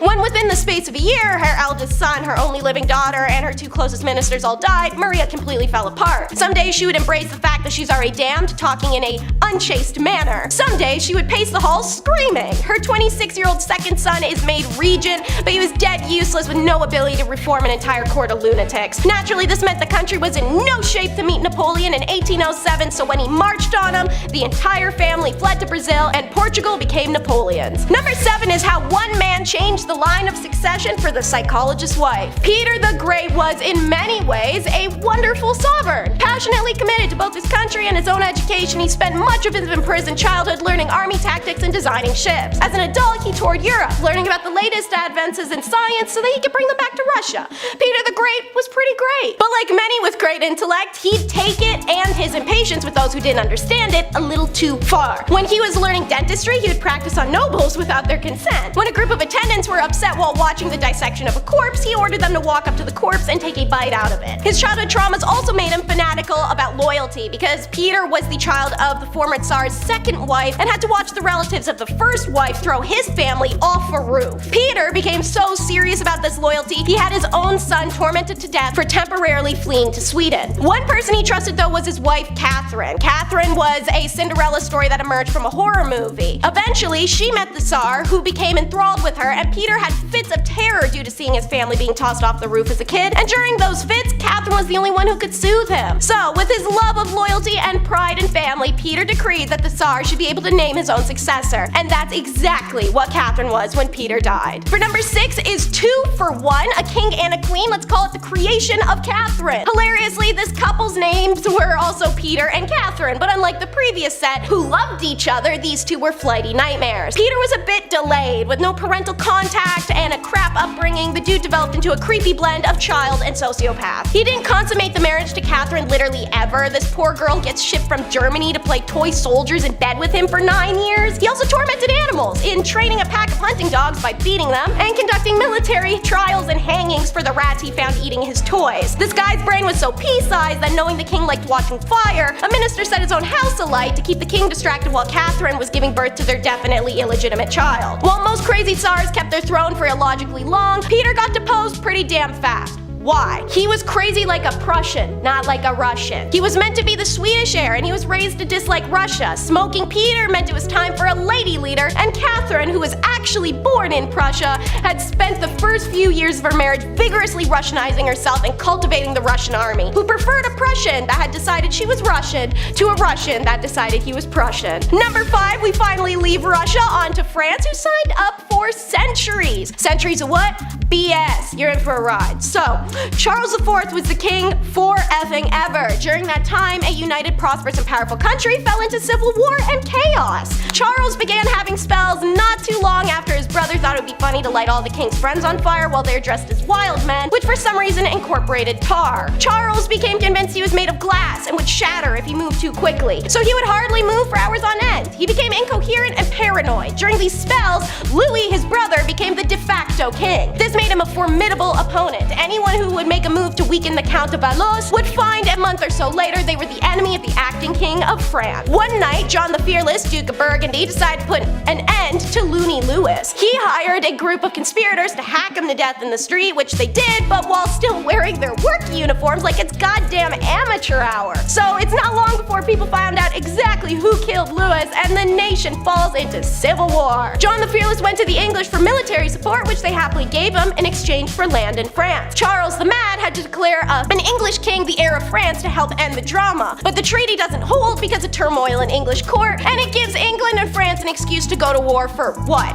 The next 100 years? Number 4 is our girl, the last Empress of China. A little luck gets her journey started. As a low-ranking concubine to the emperor, she gave birth to the Emperor Xianfang's only son in 1856, a feat his wife, the Empress, couldn't accomplish. The emperor immediately raised her status, gave her a privileged life, and made her son, Emperor Tongzi, the heir. After Xianfang died, when her son was just 6, the new Empress Cixi orchestrated a coup grabbing the power from a council of elders. Once Tongzi ascended, Cixi became a Empress Dowager and a unusually powerful joint ruler. After Tongzi died very suddenly without an heir, Cixi had a backup ready and installed her 4-year-old nephew. This consolidated her power yet again, and she served as the de facto leader of the vast Qing Empire from 1861 until she died in 1908. During her reign, she stomped out rebellions, civil wars, and supported the self-strengthening movement, a period of institutionalization, economic, and military reforms, which helped transform China from an aged society into a more modern superpower on a global scale. Now over to the Ottomans for number 3, which will be coming out of the cage be doing not so fine. Our tale begins with a group of brothers, the most prominent among them being Ahmed I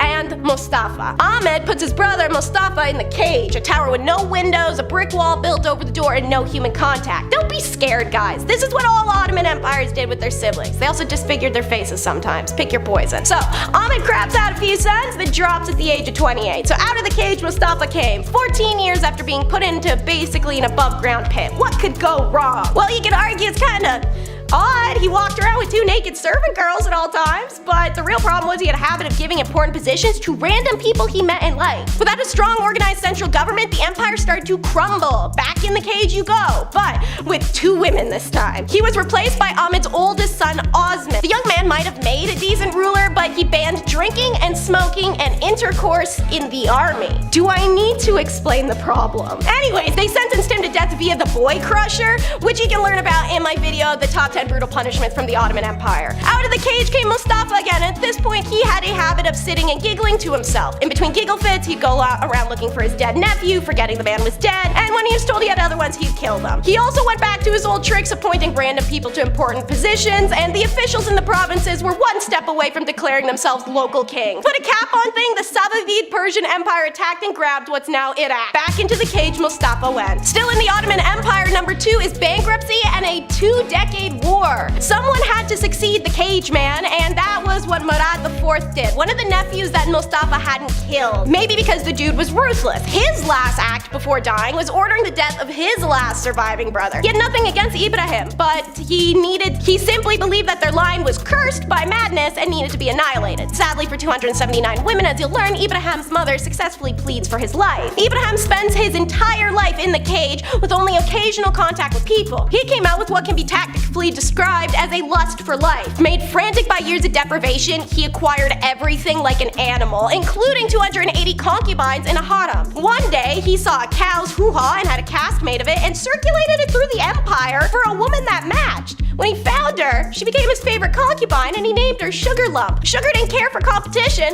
so she told the psychotically jealous Ibrahim that one of the other women in the harem was unfaithful, but only she didn't know which one. Ibrahim's answer was having all 280 tied up in sacks and thrown into the Bosphorus River. Only one survived when her sack came undone and she was taking aboard a French freighter bound for Paris. What finally did Ibrahim in was fanatically acquiring all the golden jewels he could, pulling from temples and threatening ministers. Then Ibrahim started a war with Venice. He soon couldn't pay the Janissaries and they sent him back to the cage. The war with Venice outlasted him by 22 years. And last but never least, number 1 is the bumper Car King, aka the story of how Justin II lost half of Italy while playing bumper cars. Yeah, real story. Evidently, he joins pretty much every monarch on this list as having their formative years isolated and terrified of sudden violent death. Doesn't help being a Byzantine heir and having your parents be the notorious couple Justinian and Theodora. Eventually, all their heirs run out except for Justin, who inherits a pretty crappy situation, seeing as his dad's foreign policy was to expand military as far as he could and then pay his new neighbors not to attack him.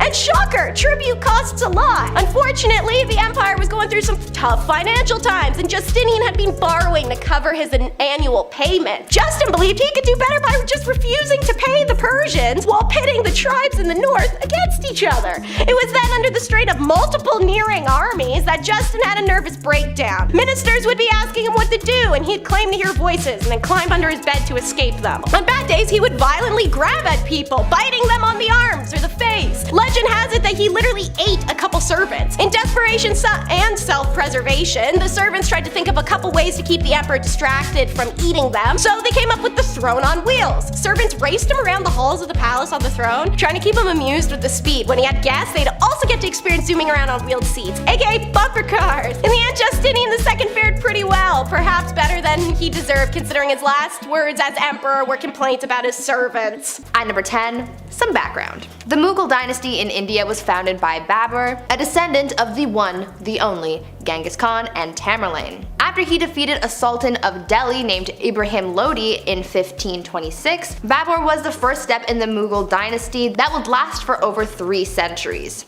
To say that the empire was immense is an understatement. The empire ruled over 103 million people, probably even more. The Mughals were rooted in Muslim beliefs and were noted for their well-organized government and cultural sophistication. Many of the rulers tried to integrate the Hindus and Muslims under one state, but as we will find out from this list, it was not an easy thing to do, which ended up causing a lot of strife. Many rulers of the empire flip-flopped back and forth between being merciful and tyrannical towards the Hindus, adding to centuries of oppression. At number 9, blinded. Humayun was set to inherit the throne from his father, much to the jealousy of his brothers.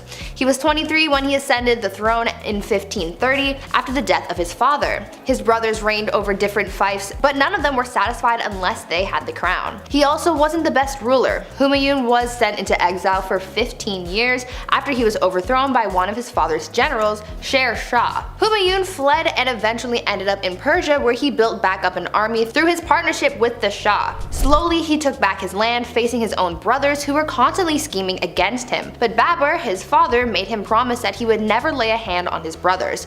But his brother Kamran continued to threaten him, and one instance while defending a fort turned on the innocents trapped inside and took their lives viciously. Kamran, not a good dude. Something needed to be done. He eventually catches his scheming brothers, blinds his brother Kamran, and chains his brother Askari. A little messed up, but not bad for war. Before I carry on with the rest of the video, make sure you guys are subscribed to the channel and maybe consider leaving a like on this video if you're enjoying it so far. At number 8, Akbar. Humayun continued to deal with the competition of his brothers until finally his reign came to an end, but not in the way that you would expect. He was carrying a bunch of books up some stairs and he accidentally fell, leading to a lethal head injury.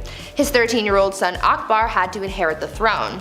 Akbar would later become known as the Great, but that doesn't mean that he didn't do some questionable things. Where his father failed to conquer, Akbar swept through. But just like his father, he encountered jealousy and dangerous ambition in the dark corners of his reign. In Delhi, an attempt to assassinate him was made, the bowman nearly missing him. Who was behind it? The slave of a nobleman who recently tried to start a rebellion. But the plot thickens. Akbar's foster brother's mother had further designs to establish power for herself through her son, Adam Khan. Khan actually ended up taking the life of Akbar's foster father, which led to Akbar throwing him down the stairs and therefore killing him. The mother died 40 days later due to grief. Grief over her son or the loss of power? Who knows? At number 7, Jahangir. So this guy was super impatient to become the ruler and was getting tired of Daddy Akbar taking his time. So he revolted. Damn, this court honestly was just rife with rebellion. They never got tired of it. In 1599, while his father was otherwise engaged and away from the palace, Prince Salim led a revolt. During the revolt, he even skinned a man alive. Akbar was pissed about this and wrote to his son and said, quote, "I have never skinned a bird alive in my life, and you have treated a human being in this manner." Jahangir then went on to conspire against a close advisor of his father named Abul Fazl, whom Jahangir killed in a small battle. Despite Akbar being devastated at his son's behavior, he was the only male heir left to inherit, so on Akbar's deathbed, he forgave his son and implored the nobles to recognize him as a leader. At number 6, sewed to an ox. Now Jahangir was emperor, but the trouble didn't stop there. I saw some sources recognize him as a somewhat benevolent figure, while others said that he was the exact opposite. He was pretty brutal, and his first task was crushing a rebellion against that which his own son began. Apple, not far from the tree. He was traveling to Lahore when he came across 2 nobles who were sympathetic to his son's cause, so he decided to punish them in a very peculiar and violent way. He ordered that one be sewed to the skin of an ass and the other to an ox. Now that is messed up. When he got to Lahore to face the rebels, he crushed them and blinded his own son as punishment. A ruler couldn't have any impediment, so therefore his son could no longer pursue the role. Then he hung his son's followers outside of Taxali Gate. Yeah, so even within the confines of war, this guy had some pretty messed up ideas. At number 5, the horse and his boy. On the less violent end of the spectrum, Jahangir was actually a big fan of the arts, science, and worldly things. Unlike his father, who couldn't read and write, an interesting skill for a ruler not to have, Jahangir was all about it. He really wasn't interested in military, which was a task he left to his son. But he did inherit his father's wealth, and considering he wasn't working in the military, he had time to indulge his curiosity. In his memoirs, there are fantastic paintings of exotic animals. There's a painting of a zebra that has a very funny story behind it. The zebra was being taken as a gift to the Safavid Shah, and it was traveling through the port of the empire. Jahangir heard about it and had it brought to court first, and didn't believe that it was real. He thought that it was a painted horse, so he had people try and wash them off. Only when the paint didn't come off did he realize his mistake and ordered that the wondrous creature be painted. At number 4, Shah Jahan and the Taj Mahal. Okay, so this one isn't messed up for violence or anything, but it is the ultimate love story, and we just can't leave it off this list. There is one part that is messed up to me because, man, I don't even know, but we will get to that. If you've ever been to India, then one of the stops you made on your trips was probably to the Taj Mahal, a breathtaking mausoleum built by the Mughal Emperor Shah Jahan to commemorate the love of his life. Considering how big and intricate it is, you know that their love was bigger than any storybook. An Indian poet called the Taj Mahal a teardrop on the cheek of time, a testament to grief and power. Mumtaz Mahal was Shah Jahan's favorite wife, forsaking all of his other wives just to be with her. They went everywhere together, even on military missions. This is where, from my perspective, where things get crazy. This woman delivered 14 children for her husband. 14. Sadly, whilst giving birth to the last, she passed away, inspiring her king to build this massive structure. Both Shah Jahan and his love are buried beneath it. At number 3, brothers at odds. Shah Jahan's rule was considered the golden rule of the Mughal Empire, so how do you top that? Aurangzeb did not even bother trying, and he kinda sucked. He was Shah Jahan's 3rd son, and he was a very military-minded man, showing tactical and strategic military skill and unrivaled determination. Whereas his brother was a man of letters, and no, not the kind from Supernatural. Aurangzeb wanted power, and so in order to secure his rule, he confined his ailing father to his own palace, caused the death of one of his brothers, and had 2 more of his brothers, a son and a nephew, executed. He was literally committing fratricide left, right, and center. But it didn't matter to him because he gained control. His desire to prematurely end the lives of those who stood in his way was described as, quote, a wolf thirsting for the blood of his brothers, end quote. You would think that this motivation to gain power and rule on his own terms would mean that he had big plans for the empire, which in a way is true, but those plans and changes led to a lot of oppression, but we will get to that in a bit. At number 2, staked. Before we get into the oppression that Aurangzeb caused to his empire, let's talk about Emperor Farrukh Siyar. Farrukh Siyar was emperor of the Mughal Empire from 1713 to 1719. He was described as an incapable ruler who gave his power to all of his advisors. His rule caused many conspiracies conspiracies and plots to arise within the court. He caused a lot of people a lot of pain for his plight for power. With the help of his allies, he gave many of his enemies the gift of the big sleep, but by far the most ruthless thing he did was kill Jahandar Shah and Zulfikar Khan Nusrat Zhang. What made their deaths so brutal was the fact that when they went the emperor hung their heads on poles, and just to add insult to injury, he made their parents walk at their funeral. Luckily for the people of the Mughal Empire, Farrukh Sahir was killed by unknown assailants at the instructions of his close relatives, putting an end to his awful reign.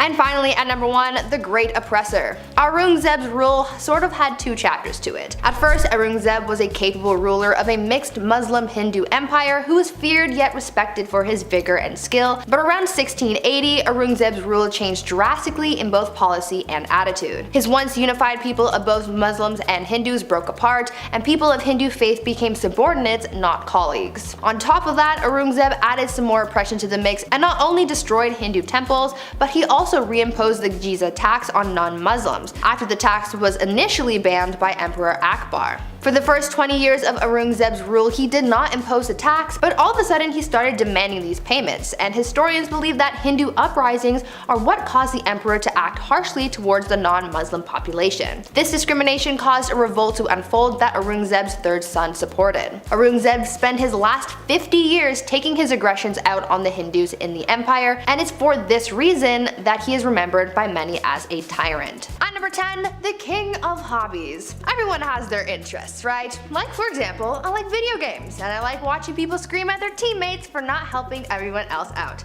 I'm looking at you, Blake. For kings back in the day, they didn't have people on Rocket League to scream at, so they had to find other interests. For Tsar Peter the Great, he had a lot of interests, and they were all very bizarre. Firstly, he had an obsession with short people, especially dwarves. To him, they were like his real-life dolls or something, and he would hold weddings for them, and even hold lavish funerals, complete with small horses pulling a small coffin on a carriage, and even a very short priest to hold the ceremony. But other than this obsession with short people, he also dabbled a bit in medicine. He liked watching surgeries be performed like he was trying to be on Grey's Anatomy or something, but when watching the surgeries just wasn't enough for him, he would sometimes perform them himself. Now remember, he's not a doctor, so it's no surprise to learn that these surgeries rarely ever went well and people died. I certainly wouldn't trust him to give me any kind of surgery, but he was a king so he could do whatever he wanted. Peter the Great also loved dentistry. It is said that if you wanted to get all buddy-buddy with the king, all you had to do was let him pull your tooth. Sounds like the guy was one heartbreak away from starting his own medical drama, but in the worst way.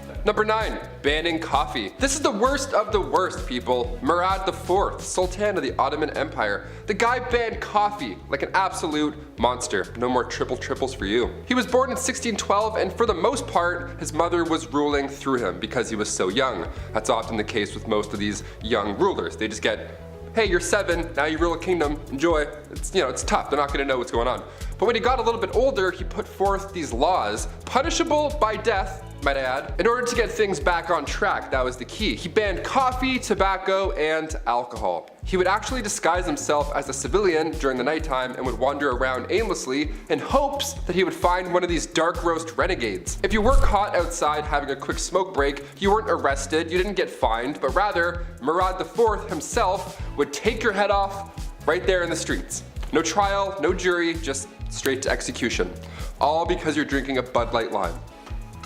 At number 8, why you mad? Now this could be a bit of a controversial opinion, but if your name includes the words the mad, I would assume that you're not doing too great, right? I mean, you have to earn that title, and if it's a title that harsh, that simply begs the question, what in the HE double hockey sticks did you do to get that name? Well, for Charles the Mad, he did a lot. Charles became king when he was only 11 years old, so that certainly didn't help his development, and knowing this kind of helps explain a lot of his actions. He was known for getting really angry and throwing fits of rage, and was known to give people the gift of the big sleep, if you know what I mean. Charles didn't always kill people though, only sometimes. Other times he liked to switch things up. Sometimes he would run around his palace pretending to be a wolf. Other times he would go through phases where he just really didn't want to keep up with his personal hygiene, and he would get so gross that he literally had to be cut out of his own clothes. Now I don't know how long you have to go without bathing to get to that point, but really I don't think I want to know the answer to that question. Charles also thought that he was made of glass, and so he would go through phases where he would sit completely still so that he didn't break.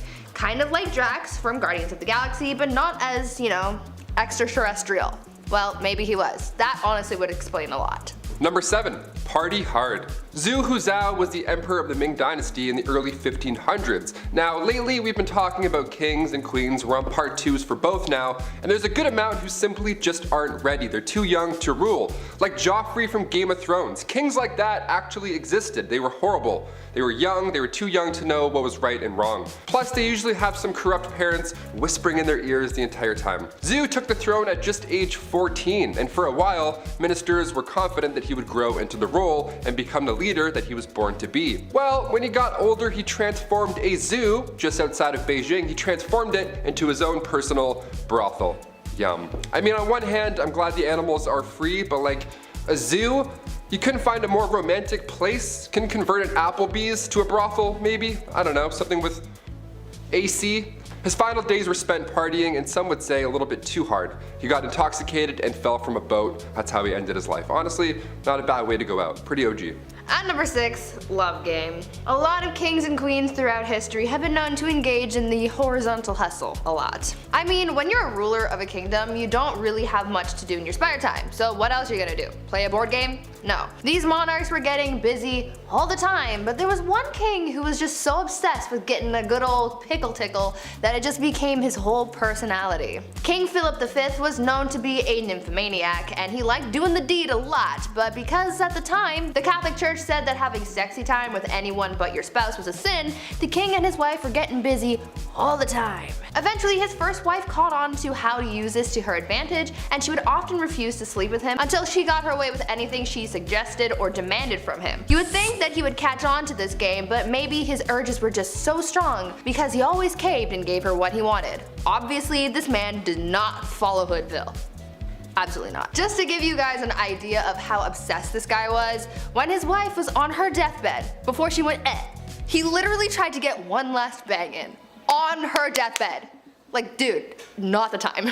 Number 5. George V. We love hobbies here on Bumblebee. I mean, I used to collect special quarters growing up. I swear to God. The only time I've ever been good at saving money was when I was 12. I would see one of these and be like, don't touch it. George V turned out he loved stamps.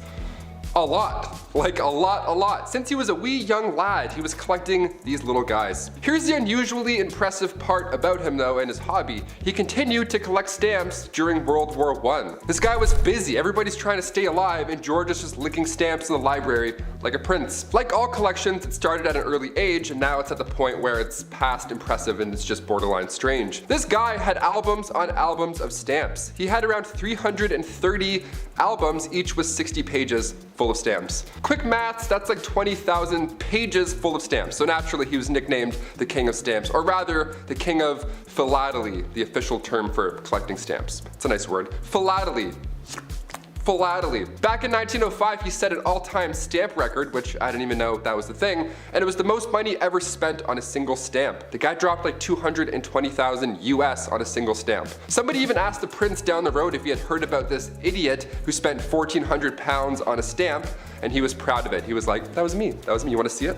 The next King George is a little different, to say the least. At number 4, womanizer. I'm going to preface this by saying that George IV of England was voted as England's worst king by historians, so that should already tell you a lot about this guy. Georgie here was yet another one of those monarchs who was a little too invested in his intimate conquests, you know? Now we do know that the encounters that he was on were all consensual, so that's a plus. However, he was still creepy about it. Yeah. This man tried everything to get a woman to sleep with him. He would throw a tantrum if she said no, or threaten to end his life if he didn't get to do the 8-legged nature dance, you know? Somehow, this had a pretty good success rate, even though he was not a catch at all. It feels like this was one of those situations where you kind of just give in to make him stop talking, you know? Anyways, this guy was super creepy because on top of the lengths that he would go to just to get some time in the sack, he also kept trophies of his conquests. He would ask each of the people he slept with for a lock of their hair, and he kept them all. Back then, it was kind of common for lovers to keep locks of each other's hair, but George's collection was alarming because of just how many locks of hair there were. After the king died, his brothers found 7,000 envelopes, each with a lock of hair that was, quote, enough to stuff a sofa, end quote. Fun fact, if you want to see this insane collection, it is in a museum in Scotland, so check that out if you want, I guess. Number 3, kleptomania part 2. On our spoiled queens list, Brie mentioned Queen Mary and how she just couldn't stop stealing, which is hilarious to me, just this old lady stealing your shit.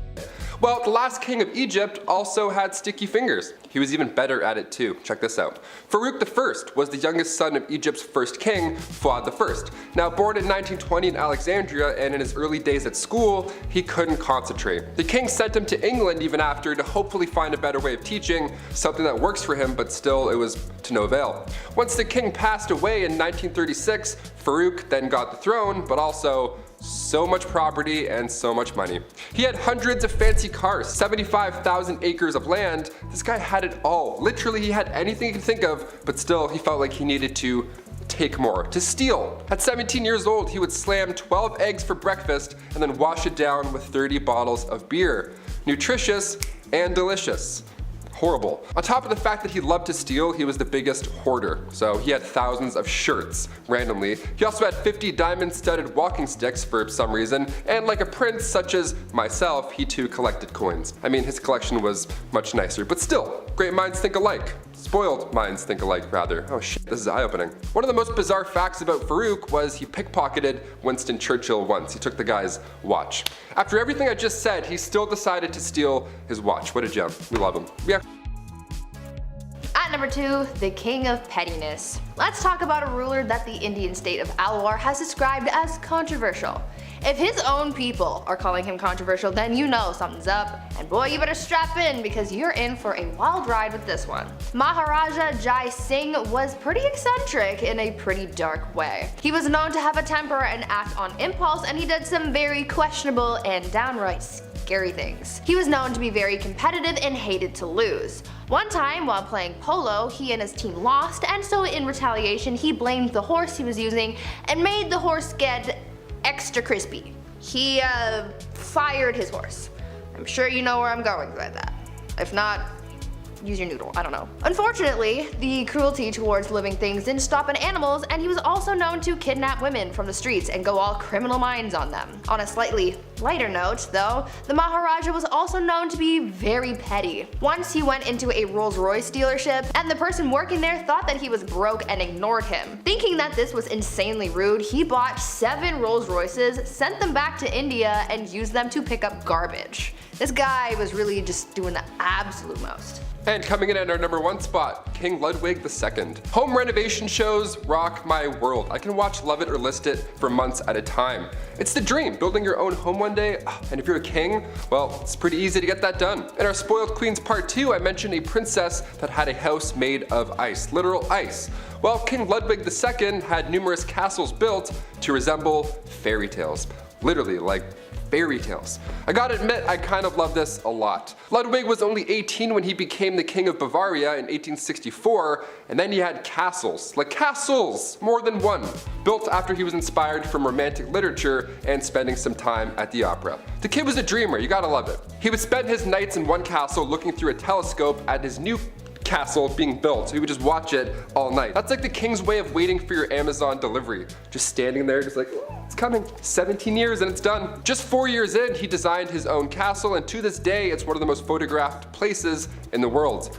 Neuschwanstein Castle. Go check it out. It's literally a paradise. At number 10, royal enemas. Apparently, back in the day, enemas were all the rage amongst the elite. It was believed that enemas were good for your health, so everyone was doing it to try and live a little longer than the rest of those commoners and peasants. One person who really just couldn't get enough enemas in his life was King Louis XIV. It is believed that over the course of his life, Louis XIV received thousands of enemas. When I tell you this guy was obsessed, I'm not kidding. One year, Louis received 212 enemas in just the 1 year. And of course, he had to make his enemas a little jazzy and couldn't just use water like any other person. Oh no.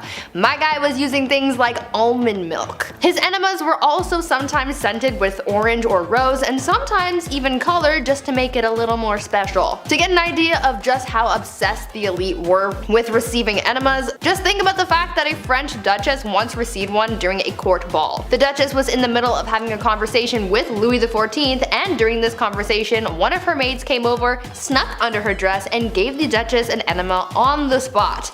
Ew. These people were so weird. At number 9, Pampered Pony. I'm sure I can speak for most people when I say when you have a pet, you love and care for that thing like it is your child, right? Well, one Roman emperor might have taken that concept a little bit too far, because saying that he was obsessed with his horse is an understatement. The Roman emperor known as Caligula had a horse named Incitatus. Caligula was a horse racing enthusiast, so Incitatus was his pride and joy, and not too many people were all that thrilled about it, to be honest. When I tell you this horse was treated better than most people have ever been, I'm not kidding. The horse's stall was made out of marble, his manger was made out of ivory, and he was even fed oats flaked with gold. Caligula was also very adamant about his horse receiving a good and restful sleep before a race, and he was so serious about it that he made guards stand outside of the horse's stable to make sure that the horse remained undisturbed while it slept.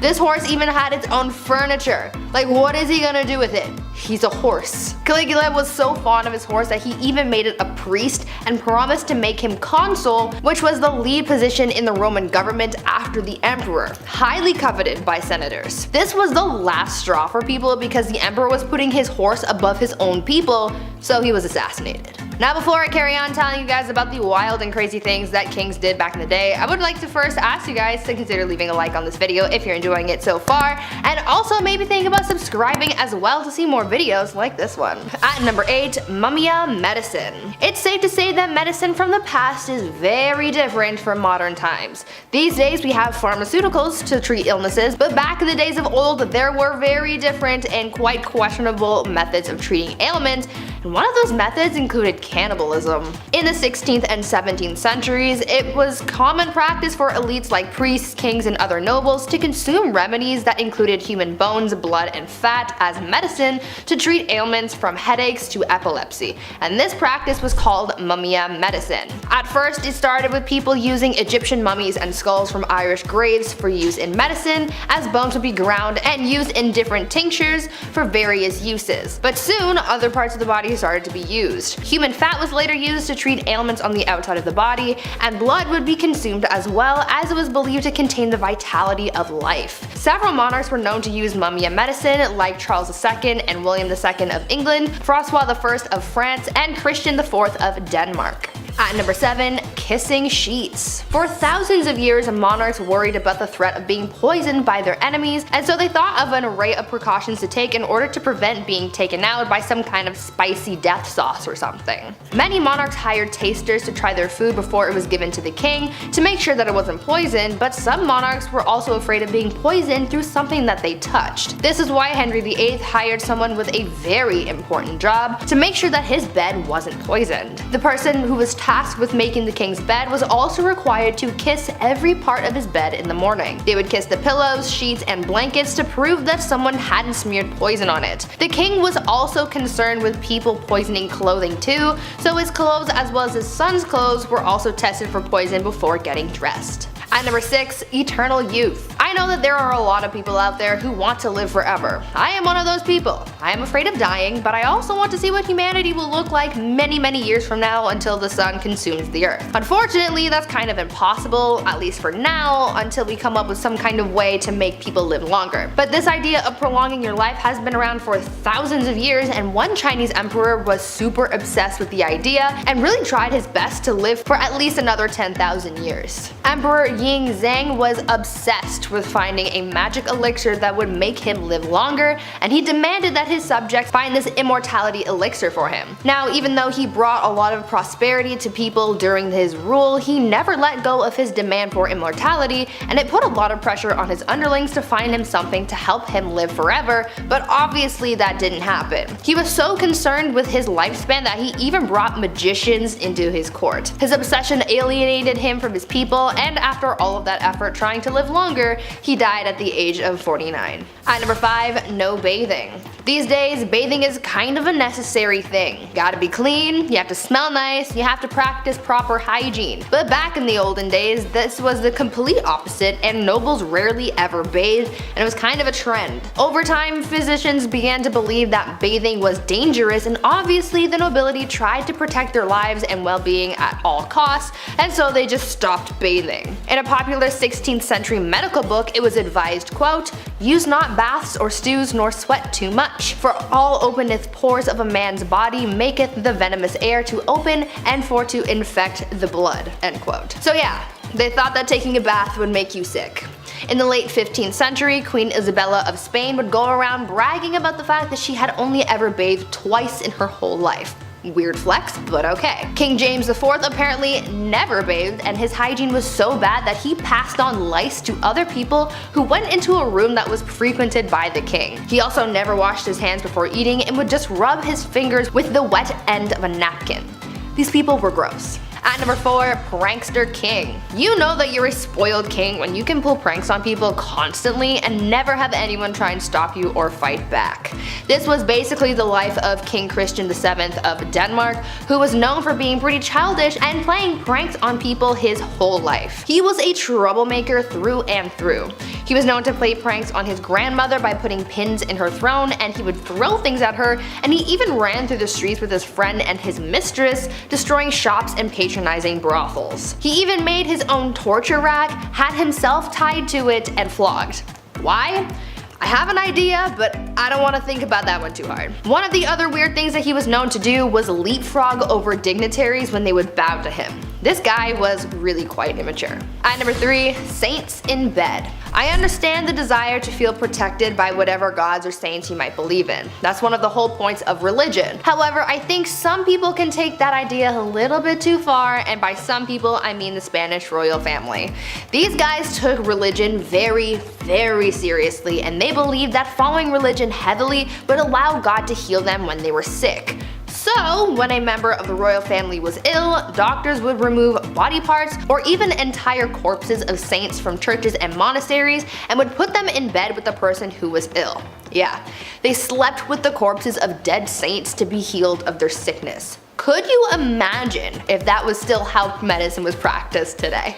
At number 2, Rat Court Martial. There has been a record of many kings throughout history who were complete children through and through. Even though many of them grew into adulthood, they still acted immature, and one of the greatest examples of that was Peter III of Russia. He was not a good ruler or a good husband to his wife, who would later become Catherine the Great. Peter spent every night in bed with her playing toy soldiers because he was obsessed with his little dolls. He was so obsessed, in fact, that when a rat chewed the head off one of his toy soldiers, he was so upset that he held a proper military court-martial for the rat. He proclaimed the rat guilty of treason and had it hung in a tiny gallows that he had built for the occasion. It was weird, but in the end that bizarre event helped Catherine overthrow her husband, so I guess it kind of worked out for someone.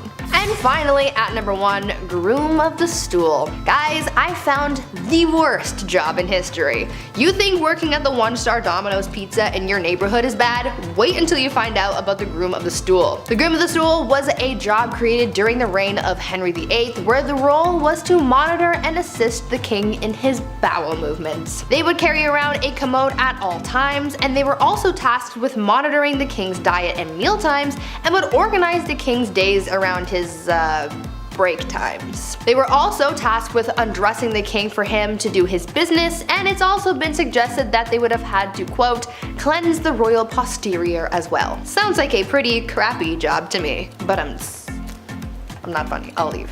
Number 10.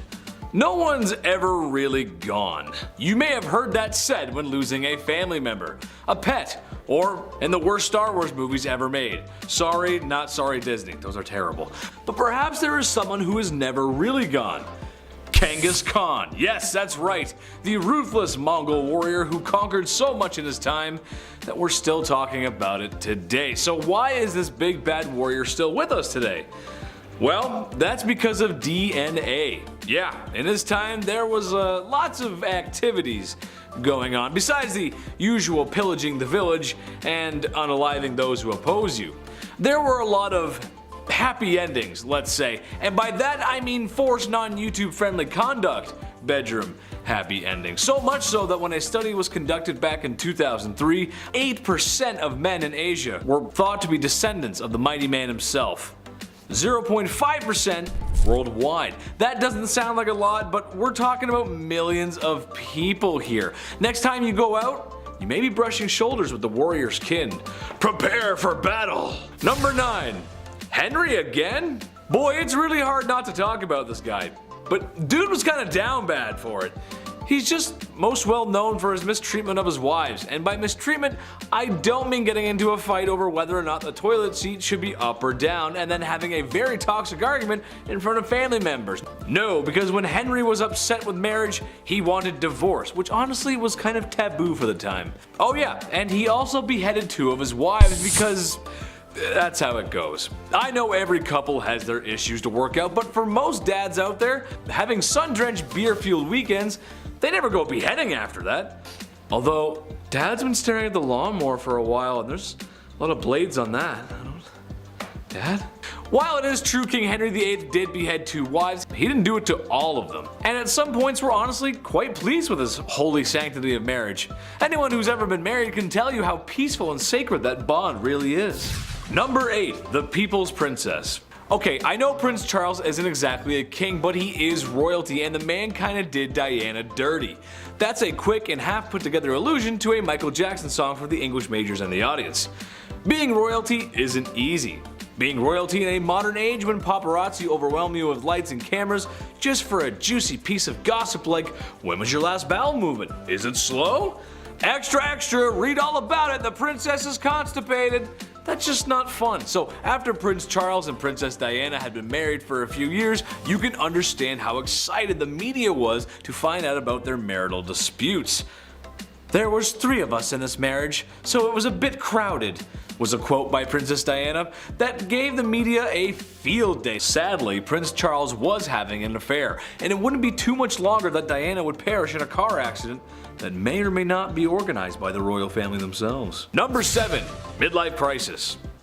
This one's kinda generalized because if I didn't, I'd have to mention almost every king ever. So here we go. Back in ye olde times, the access to better healthcare just wasn't there. Doctors aren't washing hands. Imagine, Buddy eats some greasy mutton and then says, "Alright, time for your enema." But those aren't the only greasy hands around certain orifices I'm talking about. I'm talking about kings marrying older girls at the ripe age of 12. Yep, that's right. Nothing says experience in womanhood like being 12. People didn't live long, and oftentimes these arranged marriages had ulterior motives, like alliances or business really. However, that does not make up for marrying a 12-year-old who may or may not have started those super weird changing times, like when you were 12 and now there's hair showing up in places that you didn't know there could be hair. I sent a courier to the chief, and he came back with this message. It ain't it. Number 6. Till death do us part. Love and marriage go together like a horse and carriage, but sometimes the crooning words of Frank Sinatra aren't enough to keep people in love. Sometimes marriages end up like the ones we see on sitcoms, but when there's no laugh track, it's not very funny, and sometimes divorce is the answer. Medieval Germans thought this too, and something they practiced was divorce by combat. Basically, the man goes into a hole with his arm tied behind his back, and the woman is free to move around with a sack of rocks. These proceedings are strange, as I'm sure no husband or wife married today would ever get so frustrated with one another that they would want to hit one another on the head with rocks. Oh, the blessings of being married. Number 5. Domestic disturbance. William the Conqueror was one down bad dude. The illegitimate ruler to the throne left a bad taste in some people's mouths, and was just as ruthless in silencing those rebellions that were always uprising against him as he was with the famous battles he was a part of, like the Battle of Hastings. But what I think he should be remembered by is the way he asked Matilda to marry him, or rather the extreme measures he took when she refused his advances because he was an illegitimate leader. William dragged Matilda by the hair out into the middle of the street and beat her until she agreed to marry him. I don't have to tell you how messed up that is, and I sure hope I don't. Number 4. Nero Sauna. The Romans were kind of a big deal, especially if you're into history. Large city, culture, and some other structures are still around today. That's kinda cool. But while the city of Rome may have been the best city on earth at the time, Romans themselves could use a little work. Meet Emperor Nero, the vicious leader of Rome who became emperor through ill-gotten gains. However, in what may have been one of the first acts of flexing the male patriarchy, the divorce, or forced separation of his wife Claudia Octavia, comes to mind. It was a rocky marriage from the start. There was a general dislike from the very beginning, but when Nero remarried, as emperors did, he had Octavia banished to an island, where shortly after she would be suffocated in a hot vapor bath. Her demise was sad for most Romans. Oh yeah, and they tried to make it look like she did herself in. That's messed up, man. Number 3, pedestal. I think in a healthy relationship, you ought to put your partner on a pedestal sometimes. Maybe your partner is drop dead gorgeous. A promising athlete. Really enjoys collecting stamps. You go, little rock star, collect those presidential stamps. However, Emperor Caligula of Rome had some other ideas. He would literally put his wife, who he claimed to love, up on a pedestal stark naked, and let his friends in the military gawk and glare at her. He would also say to her that he could end her life whenever he wanted, and put a knife against her for no reason. Weird flex, but okay. This guy was awful to everyone, as he tormented and unalived so many people. Well, you sure wouldn't want to see his face everywhere, as he liked to do just that. Built statues of himself everywhere because after losing your family to his tyranny and looking at his wife, you need to know who's responsible for all this. That's messed up. Number 2, Duzong Duzong Duzong. That wouldn't really be a great fraternity name, would it?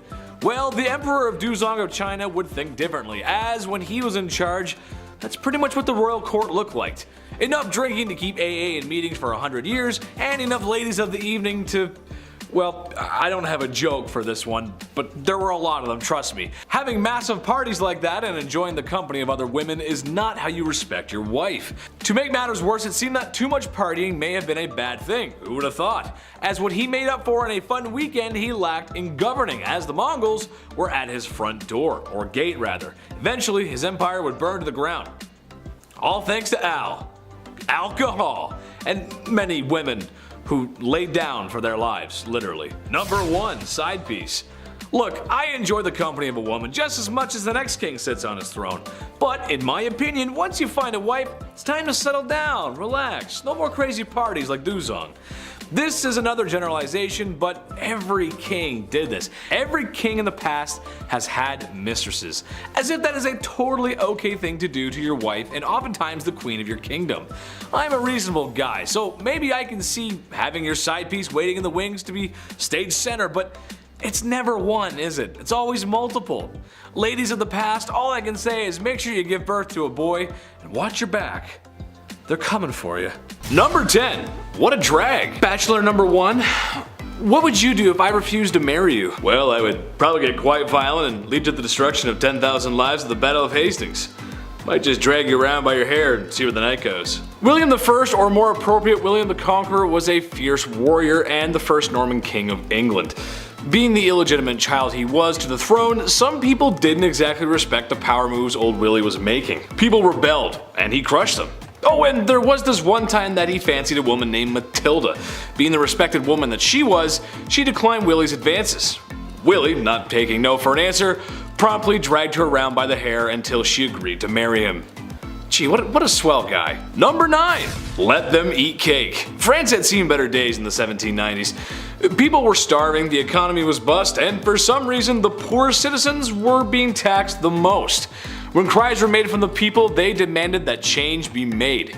King Louis XVI, being the great leader he was, he listened to the people and there was no problem ever again. Oh wait, he did nothing and the country had a bloody revolution. The man supposed to be leading his people failed to act. In fact, he did less than nothing, often trying to silence the riots by force. But when people are very hungry and you're living fat with high society, you can lose your head in all that chaos. While the famous quote, "let them eat cake," may not have actually been said, it's a good reminder of the disconnect between the upper class and poor. Leaving your people to starve isn't the best idea if you want to be a king for a long time. Number 8. Cashback. King George III had a simple ask of the American colonies. Right then, we just saved you all from the French and Indians, so now it's time to do the right thing and pick up the bill. Britain introduced new taxes on the colonies in order to pay back what it had spent on the previous war. But in reality, he was asking the colonies to pay up without much in return. Basically, I'm the king, I saved your skins, give me more money, which most people at the time couldn't afford. And I'm still gonna boss you around. The British Empire may have been victorious, but it was the colonists who felt all the effects of the war and the economy. This happened multiple times before some patriots had had enough and decided to act. And what he did when the people he was forcing to give money spilt a little tea? Well, he sent British troops for a semi-friendly military occupation. I'd hate to loan this guy a nickel. Number 7. Terrible Ivan. He wasn't called Ivan the very friendly and generous and would for sure never cause any harm to anyone ever. He was Ivan the Terrible, and for good reason. His actions are very unholy. Let's start with the fact that he killed his son's pregnant wife. And when his son came to confront dear old dad, his son was struck with a pointed staff, killing him in a fit of rage. A legend tells us that once St. Basil's Cathedral was finished construction, he was so pleased with the architect to reward him for such magnificent work, Ivan gouged his eyes out so that no one would ever design something so beautiful again. His paranoia also caused the slaughter of Novgorod, where after he was done claiming thousands of lives, he burned all the fields just for good measure. Wouldn't want all those dead people farming without your permission. Should we tell him about the other world monuments? Number 6. Off with her head! Henry VIII is more well known for how he treated his wives more than his leadership. With a reign of over 20 years, the man had a few wives. 2 of his wives were executed for ridiculous reasons, another was divorced. Turns out, actually, the church wouldn't grant that divorce he was looking for. So Henry went and did the next best thing. He broke away from the Catholic Church and dissolved the monasteries, taking their wealth and redistributing it as he saw fit. Nothing is unholier than trying to get away from the church. Historians believe that his divorce actually led to the English Reformation. Number 5. Nothing left. Alexander the Great was an excellent warrior for his time. Having conquered so much at a young age is really quite impressive. His empire stretched from Greece all the way to India. For a history class or a good book, this is fine, but in reality, he was a conqueror. The places he was marching into weren't exactly happy to have spear-wielding visitors. He laid siege on multiple cities, executed those who defied him, and sold people into YouTube's least favorite S-word. Just about checks off everything a guy needs to be considered a tyrant. History remembers his conquest, but I for sure will not forget how brutal conquerors can really be. Number 4. Chop chop. While Maximilien Robespierre was not a king in the monarch sense, he did hold a lot of political power in France when the political climate was quite messy. Plus, France was at war. But even messier than that is the way he dealt with citizens who were deemed anti-revolution, by sending them to the guillotine. Within a 1-year period, he sent 17,000 people to their dooms via the National Razor, or as it became to be known. He even began practicing deism, something he called the cult of the Supreme Being. And if you know your history, you know that you can't get away with that forever. And with some sweet poetic justice, Robespierre was sentenced to the guillotine. Number 3. All my friends are dead. Usually when people expire, the human thing to do is bury said lifeless human. It's just what we do. But apparently Ferdinand I of Naples did not get that memo, instead taking a page from Night at the Museum. No, this is not a cute comedy movie starring Ben Stiller, but in reality a complete horrifying nightmare. Ferdinand took the saying, "keep your enemies close," a little too literally, as his favorite form of punishment was to mummify his enemies, which, let's face it, if he's a king, there's gonna be plenty. And he would like to display these mummies in what's probably the coolest place to be if you're into that weird goth stuff. He did keep some alive in the dungeon, but he much preferred his guests embalmed, where he would have them dressed up on display, just as they were before making the mistake of crossing Ferdinand. Now, what's the point of having that hardcore collection if you're not going to show it off? Well, he did. To the people he suspected of treason, which, in a place like that, treason leaves your mind pretty quick. Number 2. Average height for the time. Napoleon Bonaparte was one of the greatest military strategists of his time, maybe of all time. With full support of the French army, Napoleon found himself earning gallant victories one after another, all being accomplished at a very young age. However, after years of great success in multiple wars and kicking a lot of imperial butt, it started to go to his head. Shortly after the coup that overthrew Robespierre, Napoleon had gained enough support to claim himself as the Emperor of France. With said power, dissolved the freedom of press, reduced the rights of women, and oh yeah, he was at war with most of Europe for years to come. While his military victories cannot be understated, his rise as a tyrannical dictator makes him very unholy. Number 1. Dracula. There's been a lot of unholy things said here today, but old Vladdy takes the cake. What he lacked in land and power, he made up for in his brutality. As the legends go, Vlad was creative in his punishments, and was well noted for his human art pieces. And by art, I mean impaling his enemy on pikes, sometimes through their rear ends, and leaving them as warnings for anyone who dared cross him. Similar to the time visiting envoys wouldn't remove their hats as it is to do in tradition, so Vlad had their hats nailed to their skulls, so that they may never remove them. There are a few other stories that are just too hot for YouTube, but I think he's a textbook example of unholy. He may also be the inspiration for Dracula. Imagine being that much of a monster one is created in your likeness. I mean, just looking at the painting of this guy creeps me out, man. Whoa!